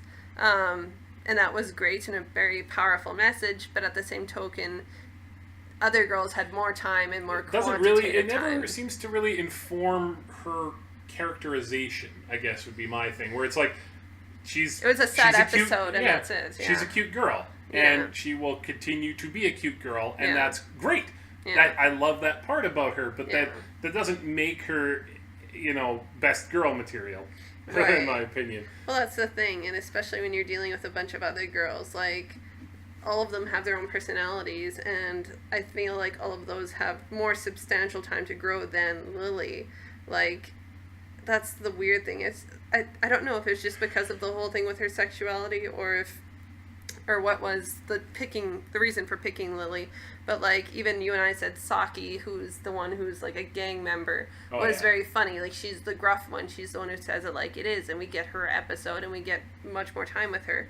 Personally, I even liked Yugiri, which was the can I say geisha at the very politest. Like, she was very honest, and she had, you know, development as well, where we saw that, you know, she was a very good entertainer, and that she kind of spoke up for the girls when they needed it most, sort of thing. So I feel like of those two, I feel like had more time, even more than Lily, so Lily's kind of kicked out. Nadeshiko from Eurocamp, she's great. She's cutie pie, but she's not adorable, you know? She doesn't get like much like quantitative like quality development. She's just cute as cute can be, which is great. But when you're up against a list of people who are of substance, and that's why like this whole category is weird. So weird. Because what is best girl? Is best girl just like comf? Like, oh, that's so comfortable. That's so awesome. I love her. Or is it, you know, a character that gets some substance to them and some growth? Right. And again, that's going to be something subjective to everybody. It's not about like best art direction. Like, this is best art direction. You could point to different strategies that they're doing in different scenes that look better than what everybody else is doing. Here, it's like, which of these people do you find the best? Yeah. Well, how do you quantify best? Like, are you talking athletically? Are we talking about anything? You know, intelligence? No, just who you think is the best. That's up to you. Yeah. And Rascal Bunny Girl, is a good character in the sense of likability and, you know, being kind and so forth. But I find that she is very, can I say, young and naive in the sense of love and how to act maturely, sort of thing. So it kind of takes away a little bit, because it's more of like a back and forth between her and Sakura. They're back and forth rather than it being very focused on her development. Like, we start out that way with her disappearing and her relationship with her mom, but that kind of devolves into every other person that falls into his life rather than hers. Yeah. So I felt like that took away. So for us, for a Serpa, it just made more sense because we have somebody who has established like history. We see her relationship with, oh my goodness, I'm forgetting his name. Immortal Sugimoto. There we go. And, you know, we have that she has a family, she has a drive, she has things that she wants to know. We have an idea of what she wants from this journey. We get that development with her.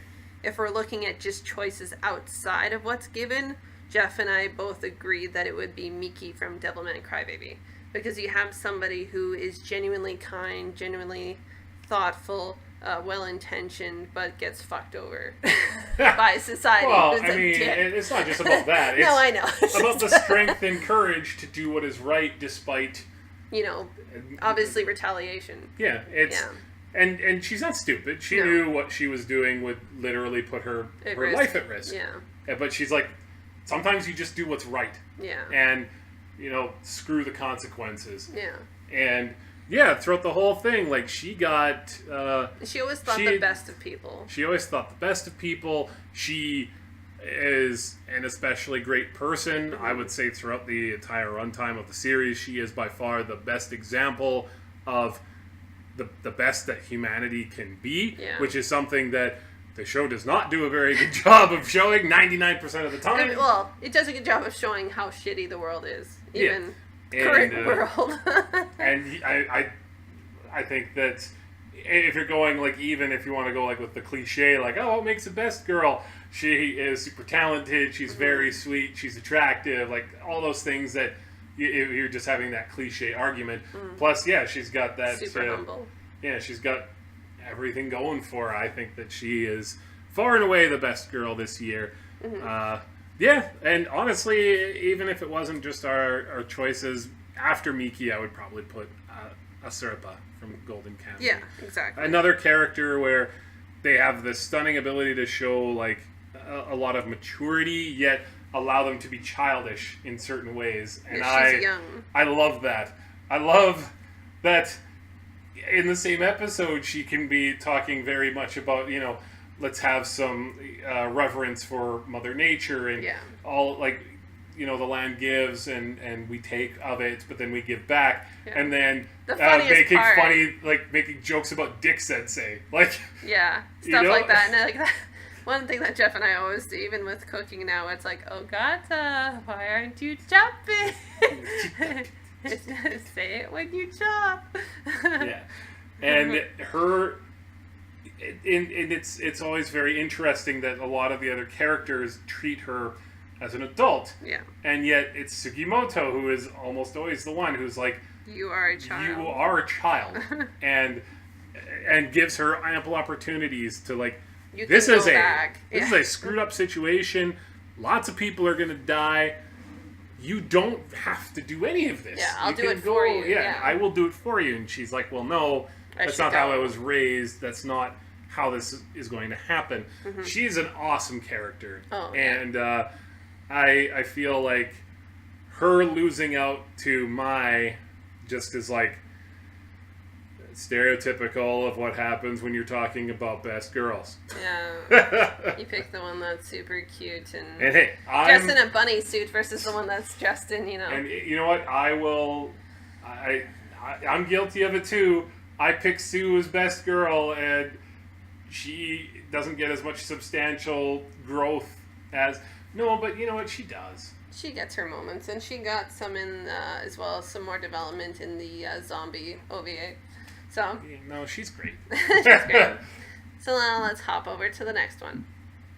So next up, that means we have Best Boy, which we have Kotaro Tatsumi, which is from Zombieland Saga, Honda-san from Skullface Bookseller Honda-san, Sakura Azusagawa, which is from Rascal Bunny Senpai, Haida from Agretsuko, and Joe from Megalobox. And so, did I miss one? Oh, I did. Izuku Midoriya from My Hero Academia. And obviously, which was no surprise to either of us, their choice was Izuku Midoriya. And based on their choices, our choice was Kotaro. I think very evident from what we said earlier. You have somebody who is very bombastic and excited to do it, and a character that's very forthcoming, and it's just funny. I feel like Midoriya is obviously a fan vote. Nothing wrong with Midoriya per se, but just when you have other people, especially in the category, Kotaro really kind of personality-wise overpowers Midoriya. Even somebody like Haida from Agretsuko is very sweet, very kind, very well-intentioned. Midoriya isn't even best boy in his own series. Let's be best quite boy is fair. Todoroki. I mean, most people, like, the argument will be Todoroki, and then now that he's finally gotten a little bit of growth, a lot of people are going to go with Bakugo as well. Yeah, that's true. I love that Bakugo got growth. Even Ida gets, Ida gets the opportunity to really shine at times. He's the good boy, usually. Midoriya isn't even best boy in his own series, never mind throughout the entire year of 2018. Exactly. But if we're looking at choices that aren't named, Jeff and I both agreed that it was, excuse me, Narumi from Karakuri Circus. Within a few didn't get nominated for nothing, which is bullshit. Screw you. It's excellent. Within a few episodes, Narumi easily became one of our favorite characters of all time. Like, he is a personality that just wants to make others happy. He wants to do what's best, even if it means putting himself at risk. There's no need for him to get involved in a lot of things that are happening in the anime, but yet he does because he wants to protect others. He wants to protect children. That's his thing.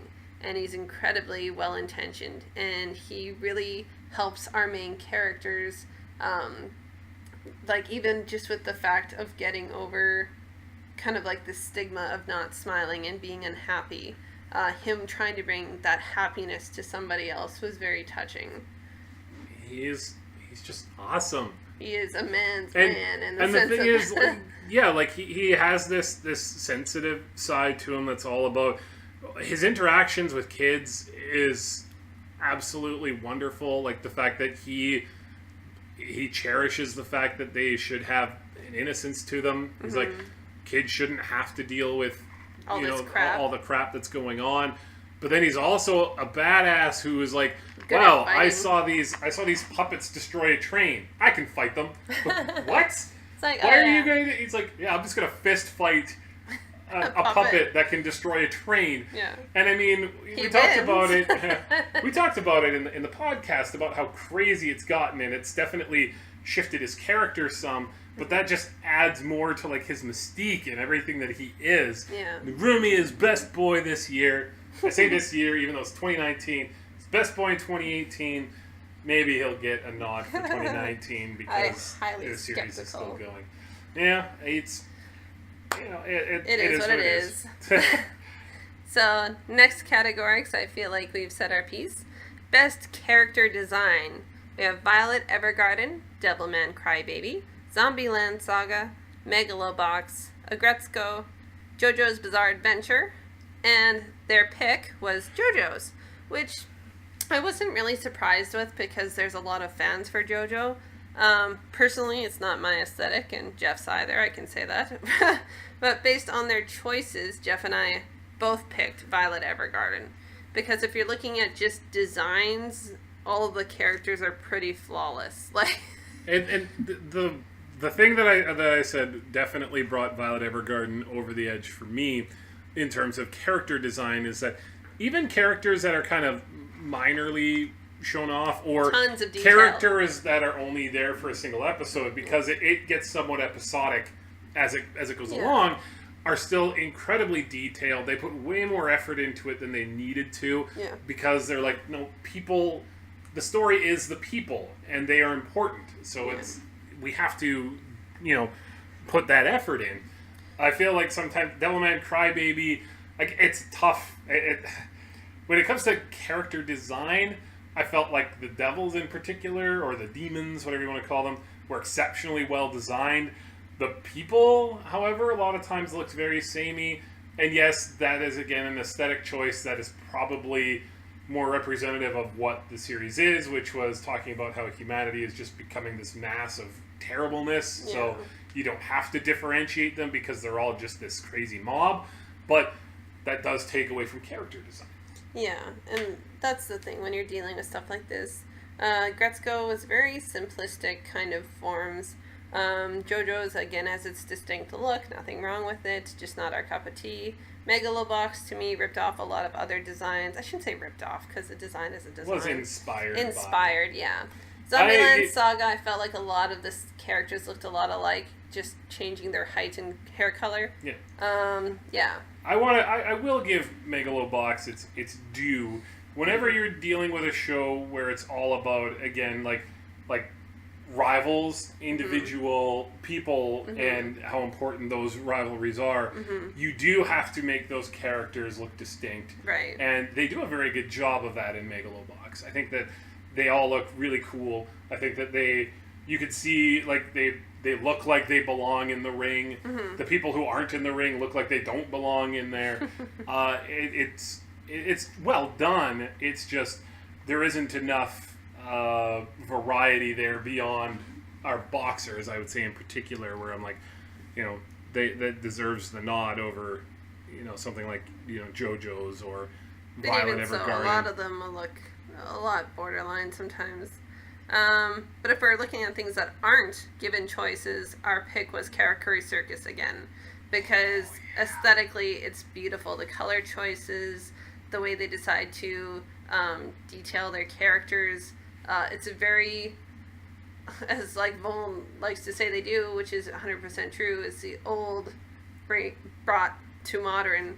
So it's a very old aesthetic, which I haven't seen in quite some time, but it's beautiful. Yes. Oh yeah, and like all the when it comes to character design, there are different types of people in the show, and all of them look very different from one another. So you could tell almost immediately from like body type and figure whether they belong to this group or that group. And then they also have the added benefit of the marionettes are characters in their own rights. Yeah. And every single one of those marionettes looks different, looks unique, acts differently, has different mechanical parts that are involved in them. And even the ones that... not to spoil like too much about it, but there is a point at which our characters have to fight against essentially an army of these marionettes, and all of them are made to look different. Yeah. Like you see this graveyard of them, and you would be like, well, they wouldn't have to take the time. They don't have to take the time to make these marionettes look different. And then plop them, but they make them all look unique. They're very good. Narumi comes across as both this like torrential badass, tough guy, but then has this soft side to him that they show off really, really well. Our child character is allowed to have his badass moments, but also to be terrified, and that design choice in him is really powerful, because you can understand why our other characters want to protect him, because he's a child. And they're allowing him to show off just like the panic, the anxiety, the stress of being in the situation that he's in. It's a beautiful anime when it wants to be beautiful. It is a terrifying anime when they want it to be terrifying. Right. It's disturbing when they want it to be disturbing. Right. And all of those choices are exquisitely done. Yeah, I totally agree. Especially like, can I say the puppets under Francine were very detailed and very insanely beautiful to watch, especially in action. It's so detailed. Just watch it. The only complaint I have about Karakuri Circus is I feel like they move the plot along too fast, because I want more time to see these characters in motion and see everything that they can do. It's so good. I'm just assuming they have a lot to talk about, so they're like, let's get this shit going. Yeah. And by shit, I mean stuff. It's not shit in any way. So let's move on to the next one. So the next one is going to be a little bit different. We're talking about best film. And some of these films we were able to watch, and some of them we weren't. So I'm hoping to get my hands on them, and once I do, if you would like, I can make a full review about them. So we have Night is Short, Walk On Girl, My Hero Academia, Two Heroes, Mirai of the Future, Liz and the Bluebird, Mazinger Z, Infinity, Fireworks. So... Sugar can speak to what she disliked. I can say with a fiery passion, I've talked about Fireworks. Can you see them? How is it? I'm rewording this. Seen from above or below? Should we see them from above or below? Just wanting to be something from the mind of Satoshi Kon, but being garbage. In my opinion, people are like, I don't see it being that bad, but it was just human garbage. It was just so bad to me. Everything it tried to attempt to do was bad. Everything it insinuated was bad. The only thing, it was like somebody who, it reminded me of a girl who's insanely pretty but is a terrible person. It aesthetically looked beautiful, but it just was so hollow. But I've heard a lot of good things. But obviously the winner was My Hero Academia 2 Heroes, which I was told and seen parts of it, was somewhat lackluster in comparison to some of our other nominees. Is very much a fan favorite. But when we're talking about the reaction from one of the presenters, that was Glass Reflection. Yeah, he was just choked as all hell, and that was true when it was announced. Like, I get it, fans will like it, but objectively, when you're comparing it to something like Mirai of the Future or Liz and the Bluebird, they're totally different monsters. It's not even comparable. From what I understand, most people were really hoping that Liz and the Bluebird would be the victor and would come out over top of that's the thing, is like My Hero Academia, because it's such a big name. That's the thing. The one people recognize. It doesn't have to be great in order to get votes. People are just going to be like, it's My Hero Academia. I loved it. And it's like you said when you're going it's like you said when you're going through the voting list, you're like, what do I recognize? And that would be the first thing most people would recognize. I almost wish it. I can't. If people think it's a legitimately great film, then fine. But I almost kind of wish that it didn't even get nominated, because then it might have actually forced some people out to maybe get out of their comfort zone and be like, hey, maybe I should check out this Liz and the Bluebird or something. Yes, Liz and the Bluebird. It would force some people who pay attention to the awards but maybe don't get the opportunity. And let's be fair here, in North America, we don't necessarily get all the releases. In our area of Canada, we didn't even get the opportunity to watch. I don't know if any of these. I know for one night, My Hero Academia. Yeah, for one night, My Hero Academia was here. All the rest weren't. So let's say I saw it through magic. But like even something amazing like A Silent Voice, I don't think it ever got any sort of play here at all. Here, no. Unless you're, a Studio Ghibli film, you just don't get the recognition. The recognition. So our choice wasn't one that was listed. It was one that both Jeff and I watched, and it was I Want to Eat Your Pancreas. Yeah. And it was really good. And obviously, going in, you know that it's, to give a bit of a story here, I Want to Eat Your Pancreas is about a girl who has a pancreatic disease where she's going to die. She knows she's going to die. So our sad ending is already known, so we think. I won't spoil much for you. I don't want to anyways. But really, a lot of the messages in the story are very good and important.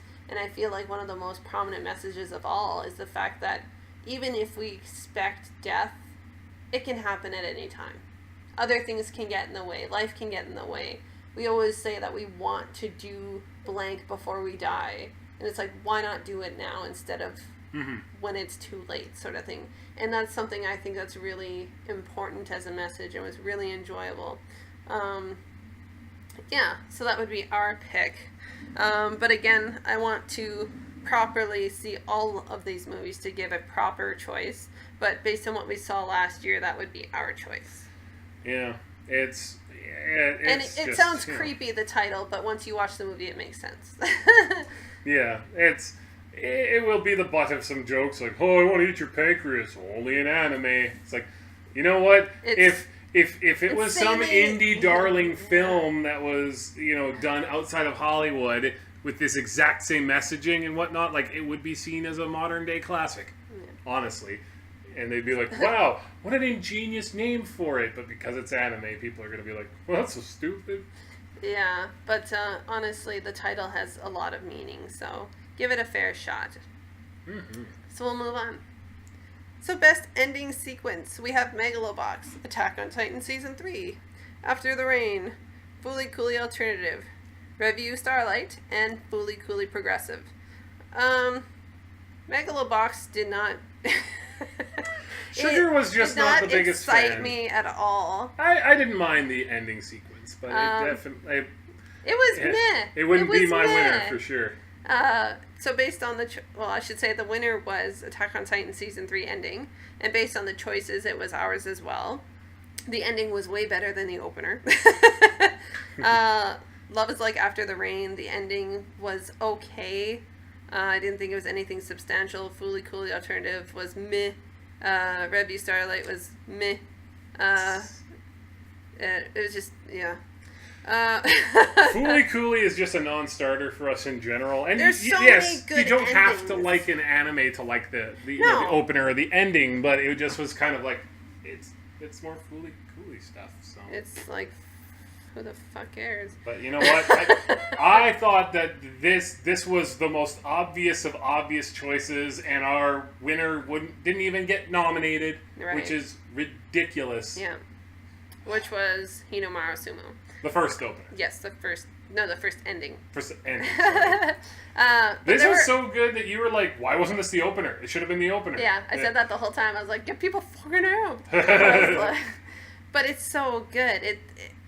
I've said this before, and I'll say it again. For the opener and closer, I feel like... I'll save for the ending now, and then the opener I'll talk about when we get to it. The closer should be something that works tandem, both animation and music. And it's fine for the ending to be more muted than the opener. That happens a lot, but it has to work together. And I feel like there should still be, personally, some excitement in the ending. And Attack on Titan did a good job of that with its ending. And it was much, much better than the opener. And it was much more dynamic. Hinomaru Sumo had really great animation, really great fucking music, got you super stoked, showed you all the characters, all the things that are like huge check marks for me, like showcasing characters, having great music, great animation, great flow, great everything. It just works so well. It's just a shame that other things weren't recognized, like we were talking about Hisune Tomasatan. That ending is so fucking catchy. Oh, like there's so many good anime that were overlooked, and it's just a heartache to know that. I mean, it'll happen every year with openers and endings where it's like, just give something a chance. Like, actually look into it rather than be like, oh, this is popular. Making a box is popular. It definitely 1-2 definitely would have been Hinomaru Sumo followed by Hisune Tomasatan for me. Like they were far and away. And that's the thing. Hisune Tomasatan, the ending was so fun. It seemed very simple in the sense of art style, but it was dynamic in the sense of showing that characters had a personality, that the people who were actually voice acting were doing these music, and that it was like ironically, weirdly in French. It's so like all these things that made it so quirky and funny. Mm-hmm. Like it's just things that are unique about openers and enders. Like it's just crazy that Hinomaru Sumo wasn't even mentioned in any of these things, let alone the ending. So it's just a shame. So I guess we can creep into the best opening sequence. We have Wotakoi. I always call it Wotaku. But anyways, you know what I'm talking about. Well, because we like the rhyming. Yeah. Love is hard for an otaku. Yeah. Wotaku. Working otaku. It works for us. Darling in the Franxx, Kakegurui, Compulsive Gambler, Pop Team Epic, Gratsuko, and JoJo's Bizarre Adventure. I understand why people like JoJo's Bizarre Adventure. It was a dynamic opener, showed a lot of the characters, a lot of things that I say are great. Gratsuko opener wasn't that great, to be honest. Pop Team Epic was just kind of like fucking acid fuel. It wasn't great, it's just a lot happening.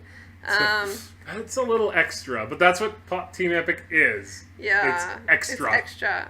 Kakegurui, I felt like the opener, the animation and the music didn't jive well. They tried to make it. I kind of liked the music. I liked the music, but it didn't seem to jive well with the animation. Like, they tried to force it to be organic.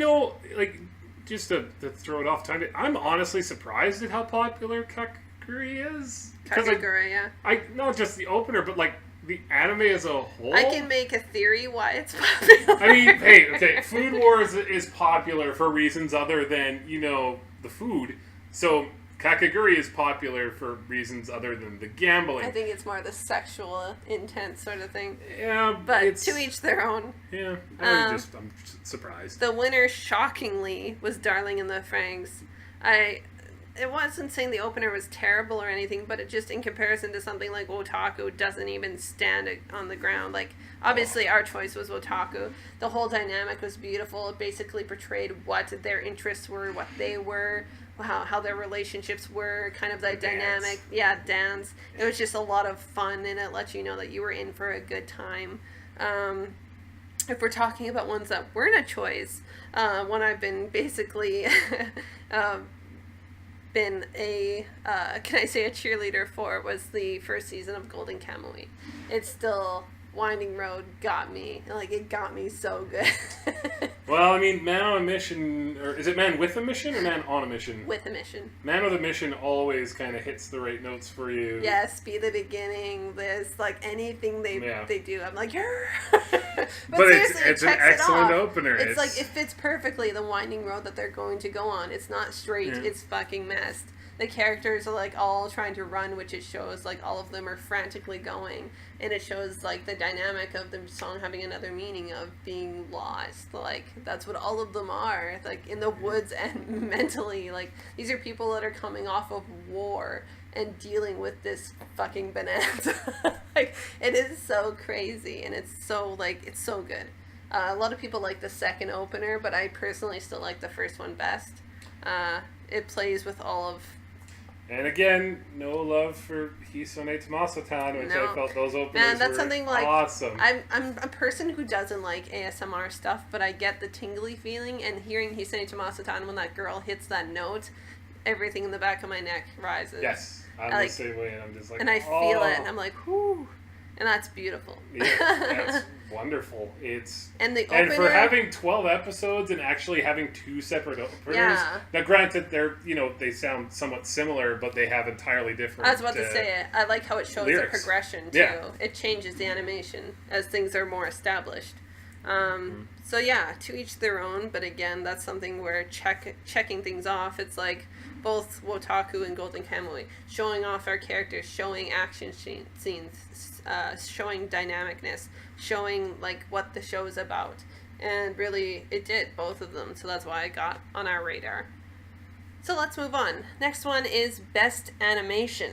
So we had Violet Evergarden, Devilman Crybaby, Megalobox, A Place Further Than the Universe, Bloom Into You, My Hero Academia Season 3.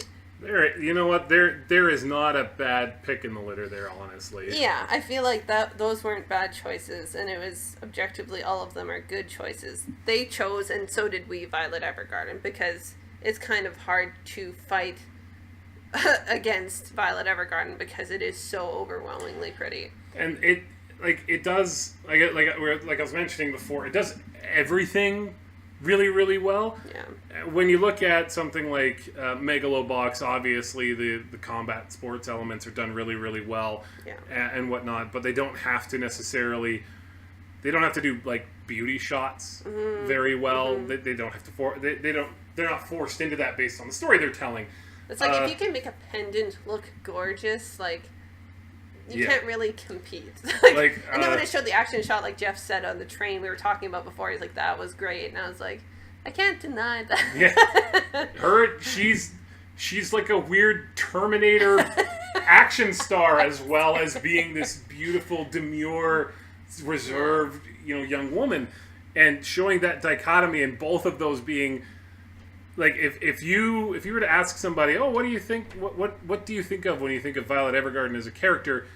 I could see both of those images pop up in someone's head, and they could answer one or the other. They could be like, right, she's this like kick-ass, assassin killer who just murders everybody on the battlefield, or no, she's this demure young woman who looks amazing and just kind of has this almost regal element to her, subdued, but also like she's here for business, and like both of those things are so strong, whereas none of the other choices really had to force themselves into making both of those elements work really well. Like Devilman Crybaby, I don't think ever had to really show anything being beautiful.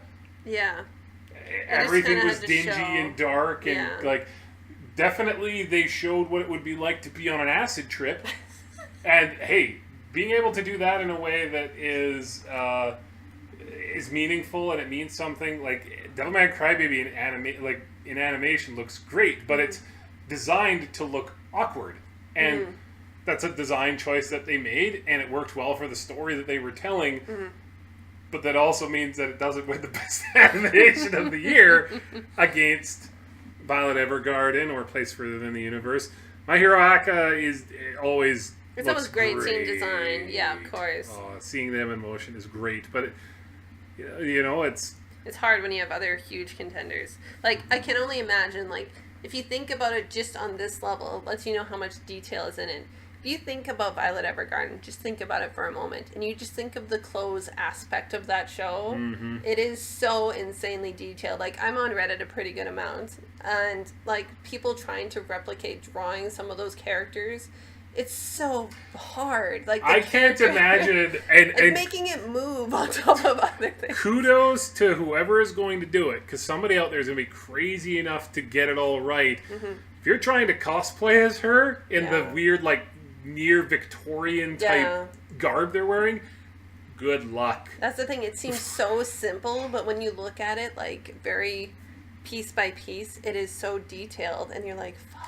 Even something like her hands and like her gloves. Her gloves are really detailed, and because you obviously see her taking off her gloves a lot, so they have to be, detailed. And it has to look proper.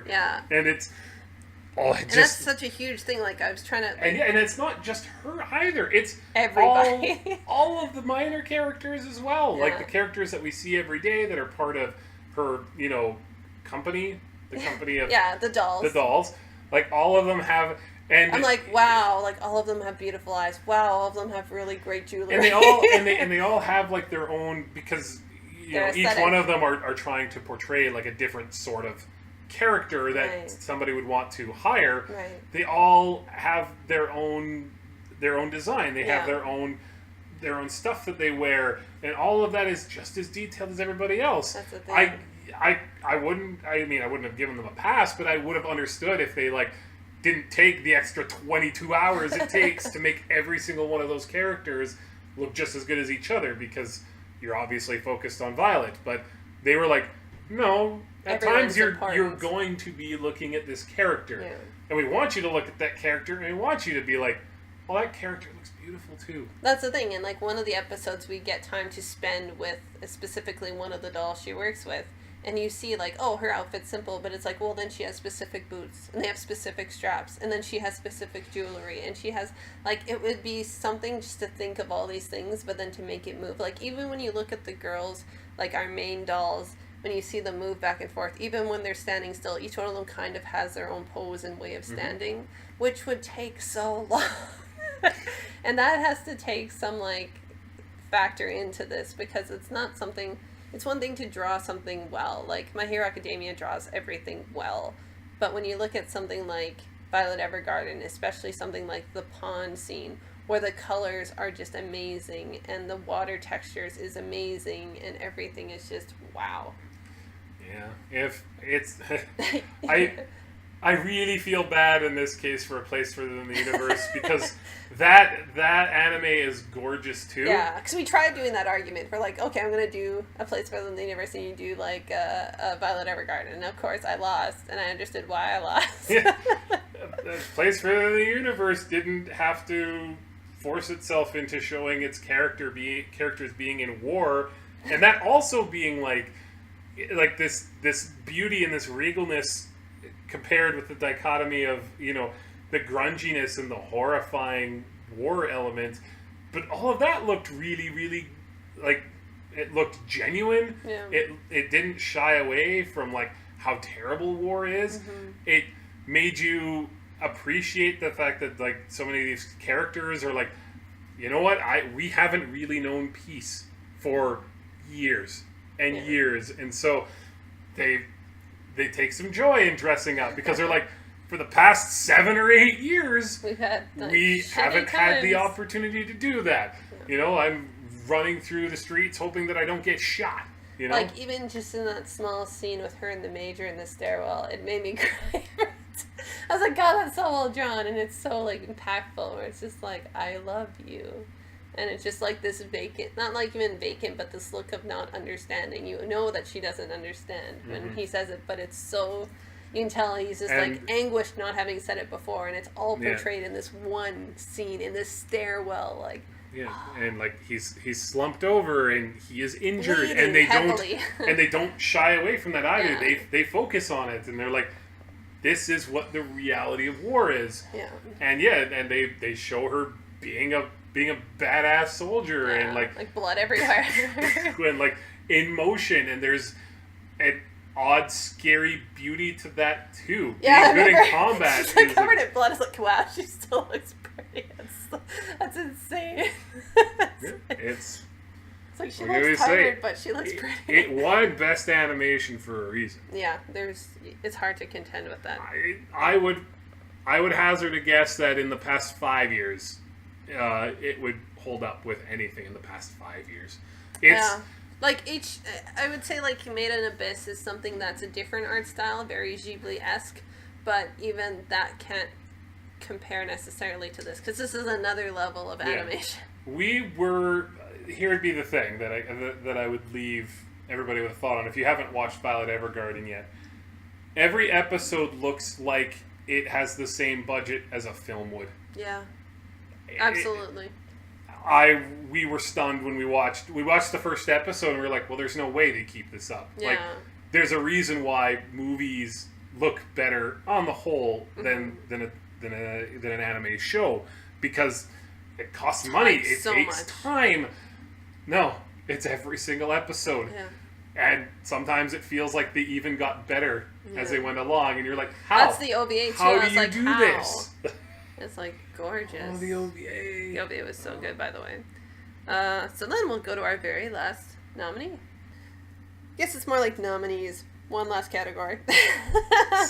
Anime of the year, the one you've been waiting for. A Place Further Than the Universe, Devilman Crybaby, Megalobox, Violet Evergarden, Hinamatsuri, and Zombieland Saga.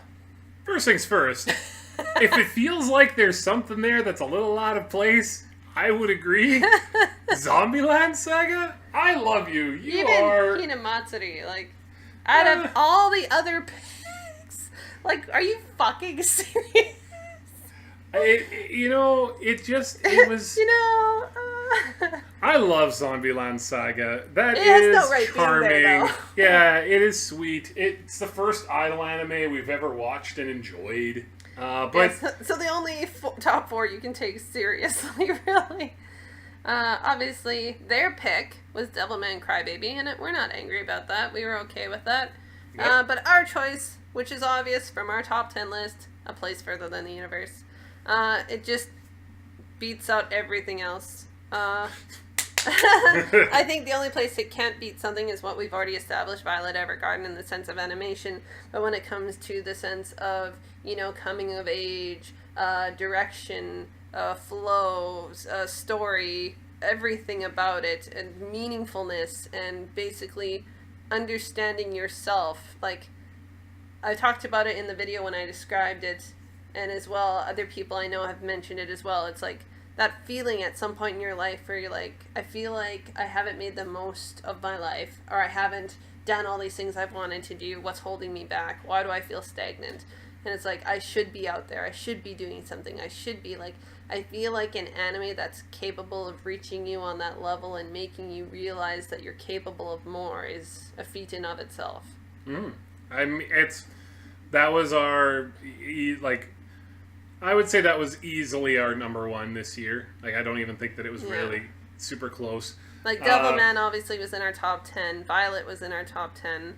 Megalobox was honorable mentioned. Zombieland Saga and Hinamatsuri was nowhere on there. Yeah, I mean, it's, like I said, Zombieland Saga, you're fun. But fun isn't a place necessarily. Fun on its own. Its only achievement is, which I think everybody's saying, is it finally got me to watch an idol anime. And that's its highest achievement. I find it interesting, that we don't have My Hero Academia. Yeah, that's interesting. Golden Kamuy isn't on there. Like nothing. Kamui. Like it's just Banana Fish of all. Like I felt like it could have been an anime of the year. was not recognized. Yeah. At the end of the day, though, it definitely... I always felt like it was going to be a 3-horse race between A Place Further in the Universe, Devilman Crybaby, and Violet Evergarden. Right. And any of those 3 winning, I think that we felt like that was a win in general. Yeah. I understand why somebody would pick any of those 3 as the best anime of the year. Mm-hmm. I like the fact that Devilman Crybaby is released in January and is still remembered and obviously wins for best anime of the year. There is a bit of a, and it's been shown statistically with the Oscars as well. Mm-hmm. There is a recency bias when it comes to awards, where you remember something. January. Yeah, you remember something that was great, even better if it was more recent. Yeah, it's like I was talking about with Attack on Titan, the recency and latency effect, where if you binge watch something, usually the first episode, I believe, is what's remembered. If you watch it week by week, it's the last episode. And of course, that's why season 2 was well appreciated. Not by me, but by others. Yeah. I was the slightest bit surprised that it went to Devilman. If you would have told me it's those 3 in the race, mm-hmm. I would have probably picked that one as the last one, just because I feel like it has some stuff that some people just won't be able to watch. And I mean, at the end of the day, I don't know if it necessarily has a message that you're supposed to take home with you with it. Well, I believe there is a message, basically, that humanity sucks. I mean, that's not a message we need to necessarily hear, especially when you kind of get the exact opposite in A Place Further Than the Universe, which is all about think about what you can do and what you can accomplish and all that sort of stuff. Yeah, and the thing is, like you said, it's not mature, it's not meant for everybody. Definitely not. It is, I think the thing that helped it in a lot of voting is that it was on Netflix. Yeah. I feel like Violet Evergarden was too, don't get me wrong. But Devilman Crybaby, Jeff didn't have the same feeling I did, in the sense that, like, after watching it, I felt like Grave of the Fireflies, where it lingered for days, where it bothered me. Bothered me in the sense of, in a good way, if that makes sense. It's just you would think about it 2 days later and you'd start to cry. I would think about it and I was like, I was very emotional. But I was like thinking about it, like, obviously, I think it was episode 9, and I talked about it, where it's like, it crushed me. Seeing something, obviously we said there would be spoilers, so I'm just going to say it. Seeing, like, how humanity is so ugly to others. Like, that's a part that got Jeff, was, like, when the kid apologized to Devilman.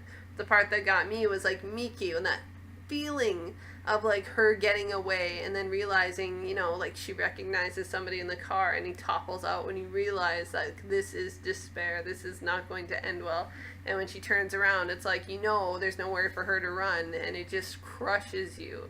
And the fact it wasn't even just enough for her to die, they, like, mutilated her. And it was just so sad. I cried heavily during even repeated watchings. Mm-hmm.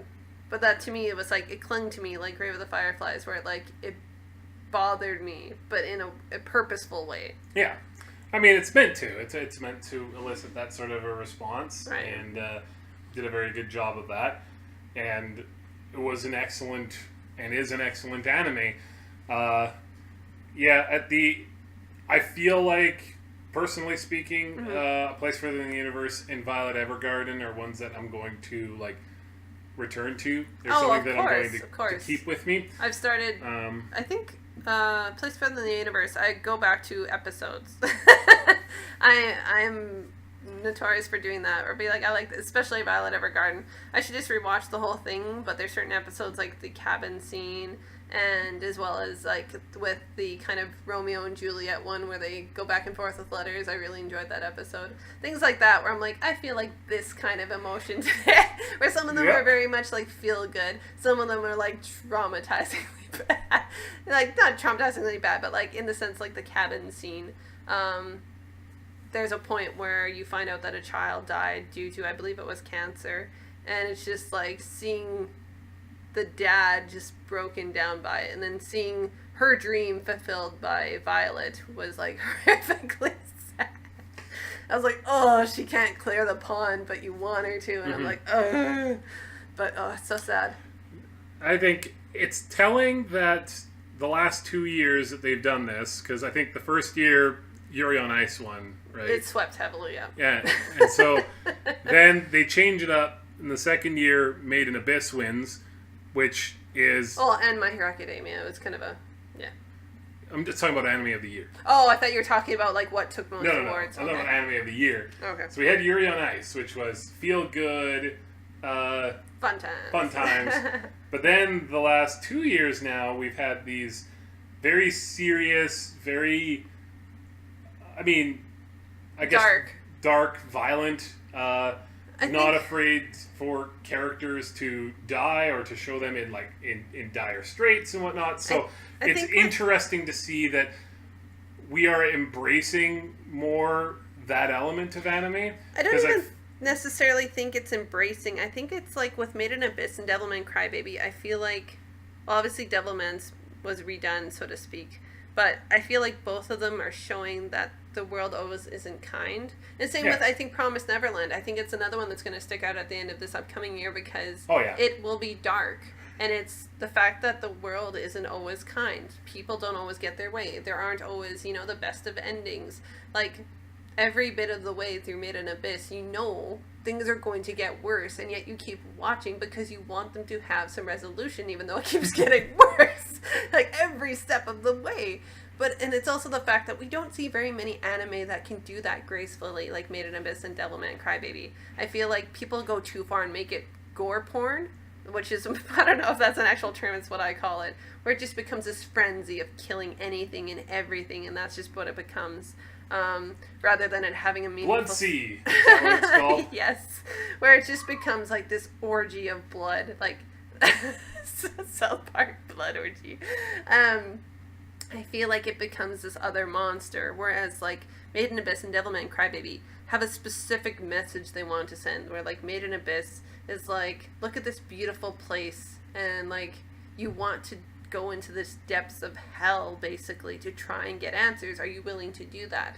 It's the same with Devilman. It's like you could easily give in and just work with the devil and be alive, but you decide to fight for humanity, this piece of shit race, which he ends up doing and then failing. But it was still beautiful. The journey was beautiful. It's both of them.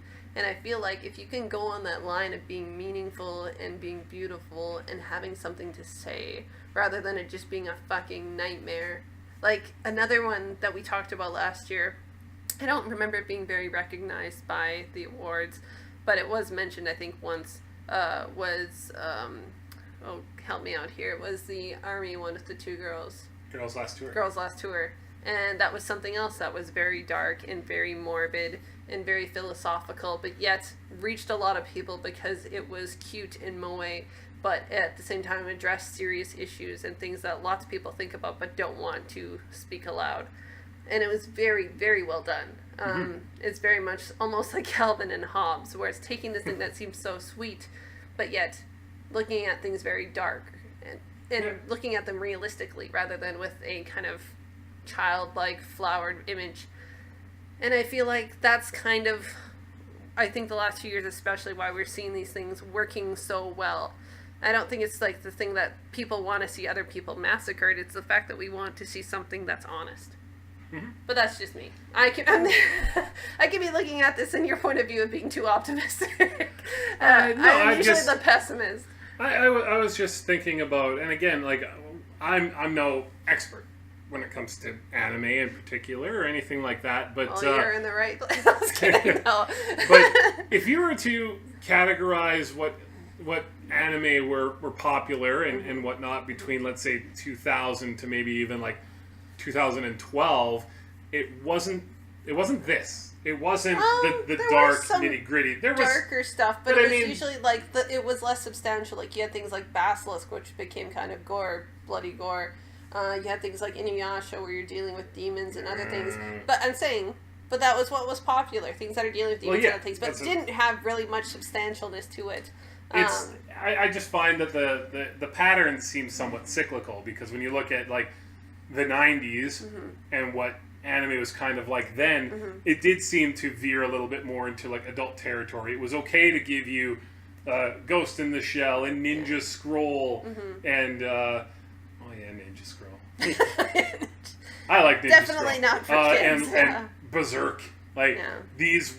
That was, and even like, excuse me. Like it's not like it's like gross or anything like that, but Cowboy Bebop was very adult oriented as well, and that was very popular. But then we kind of strayed from that when in North America anime started to get really, really popular, and certain companies, Fox, viewed anime as like, oh, this is just another form of cartoons, and so there was like a whole decade where anime kind of seemed to veer more young. They tried to, or if not young, it opened its doors up for everybody, and they're like, we don't want to create something that's going to push away young people. We don't want to. We don't want to market ourselves as something like this is just for adults, because they didn't get that anime at its core is just a way to tell stories, whether that be for kids or adults or whatnot.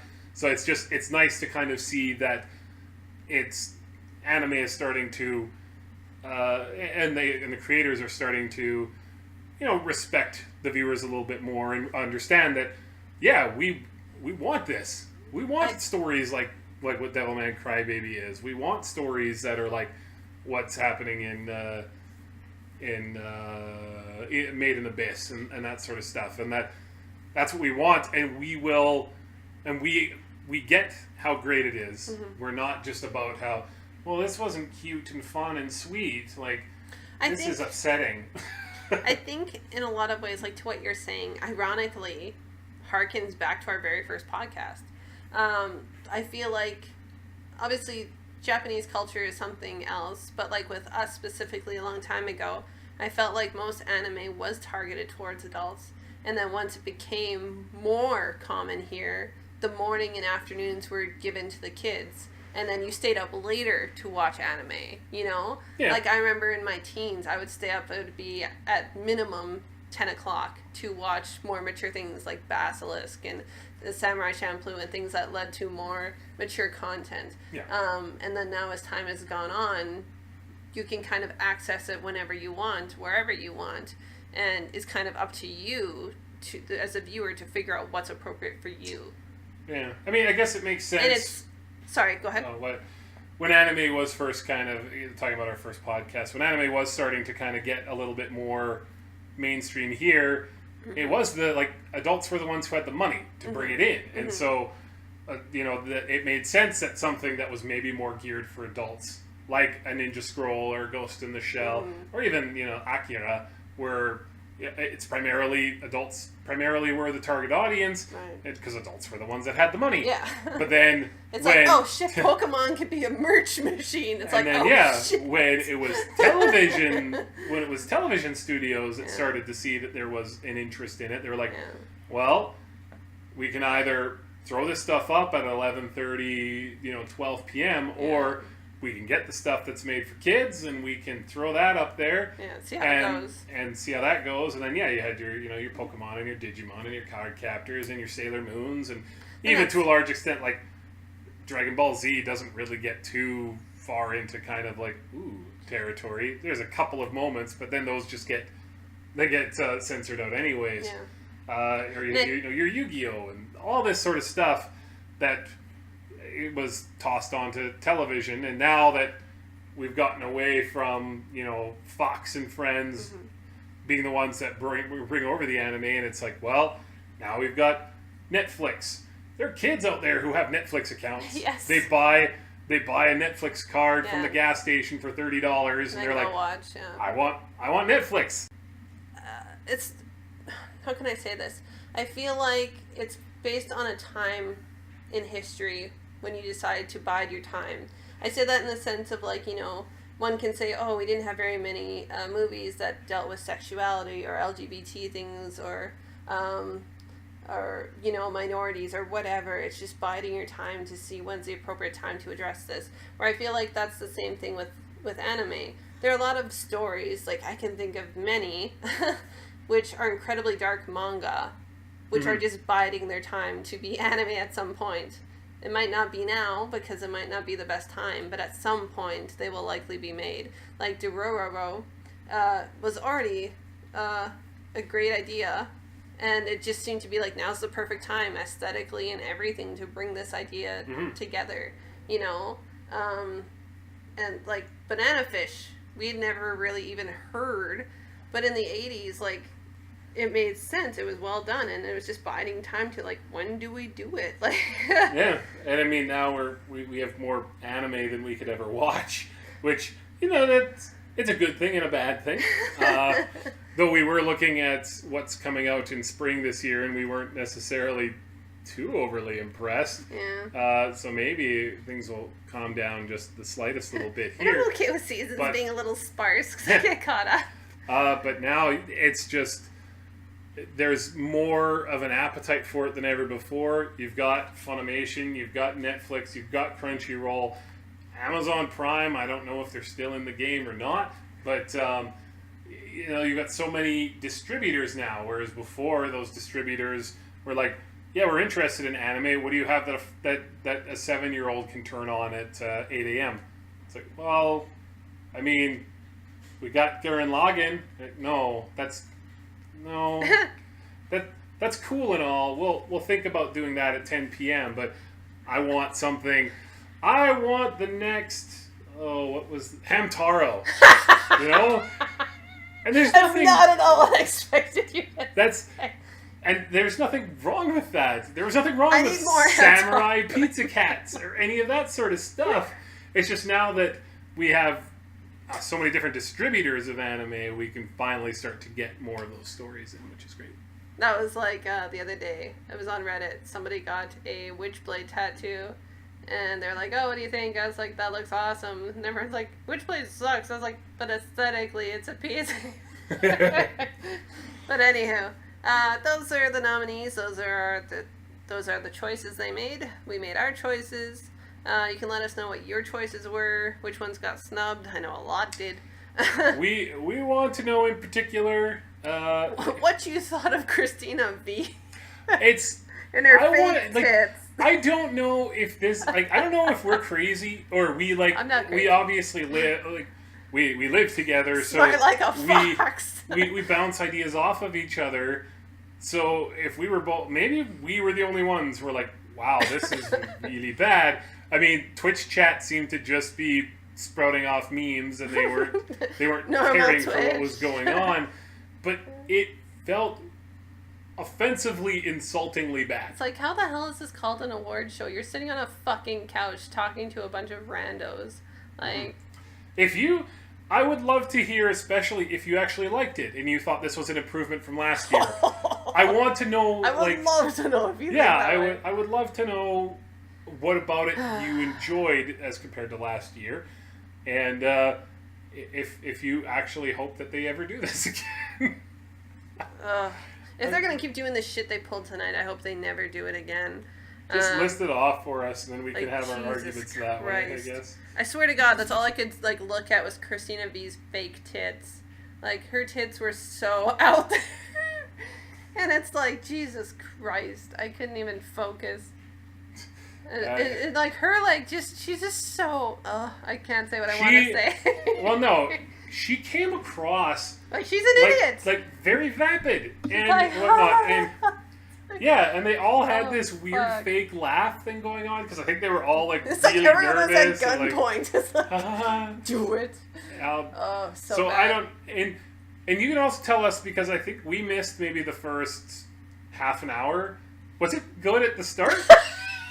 Like, did something go off the rails? Did they have a producer who, like, had a heart attack in the middle? Somebody, like, let off, like, a trade secret, and then everybody was just awkward after. Yeah. I don't think so. I don't imagine it. I caught video of earlier, and it seemed just as cringy. It was bad. Oh, it was so bad. But on the good side, most of the winners seem to at least be understandable. Like, I could get that one, and I was happy with that, which is better than, you know, the first year they did it, where things were winning just because fan votes, lol. So that's nice to know.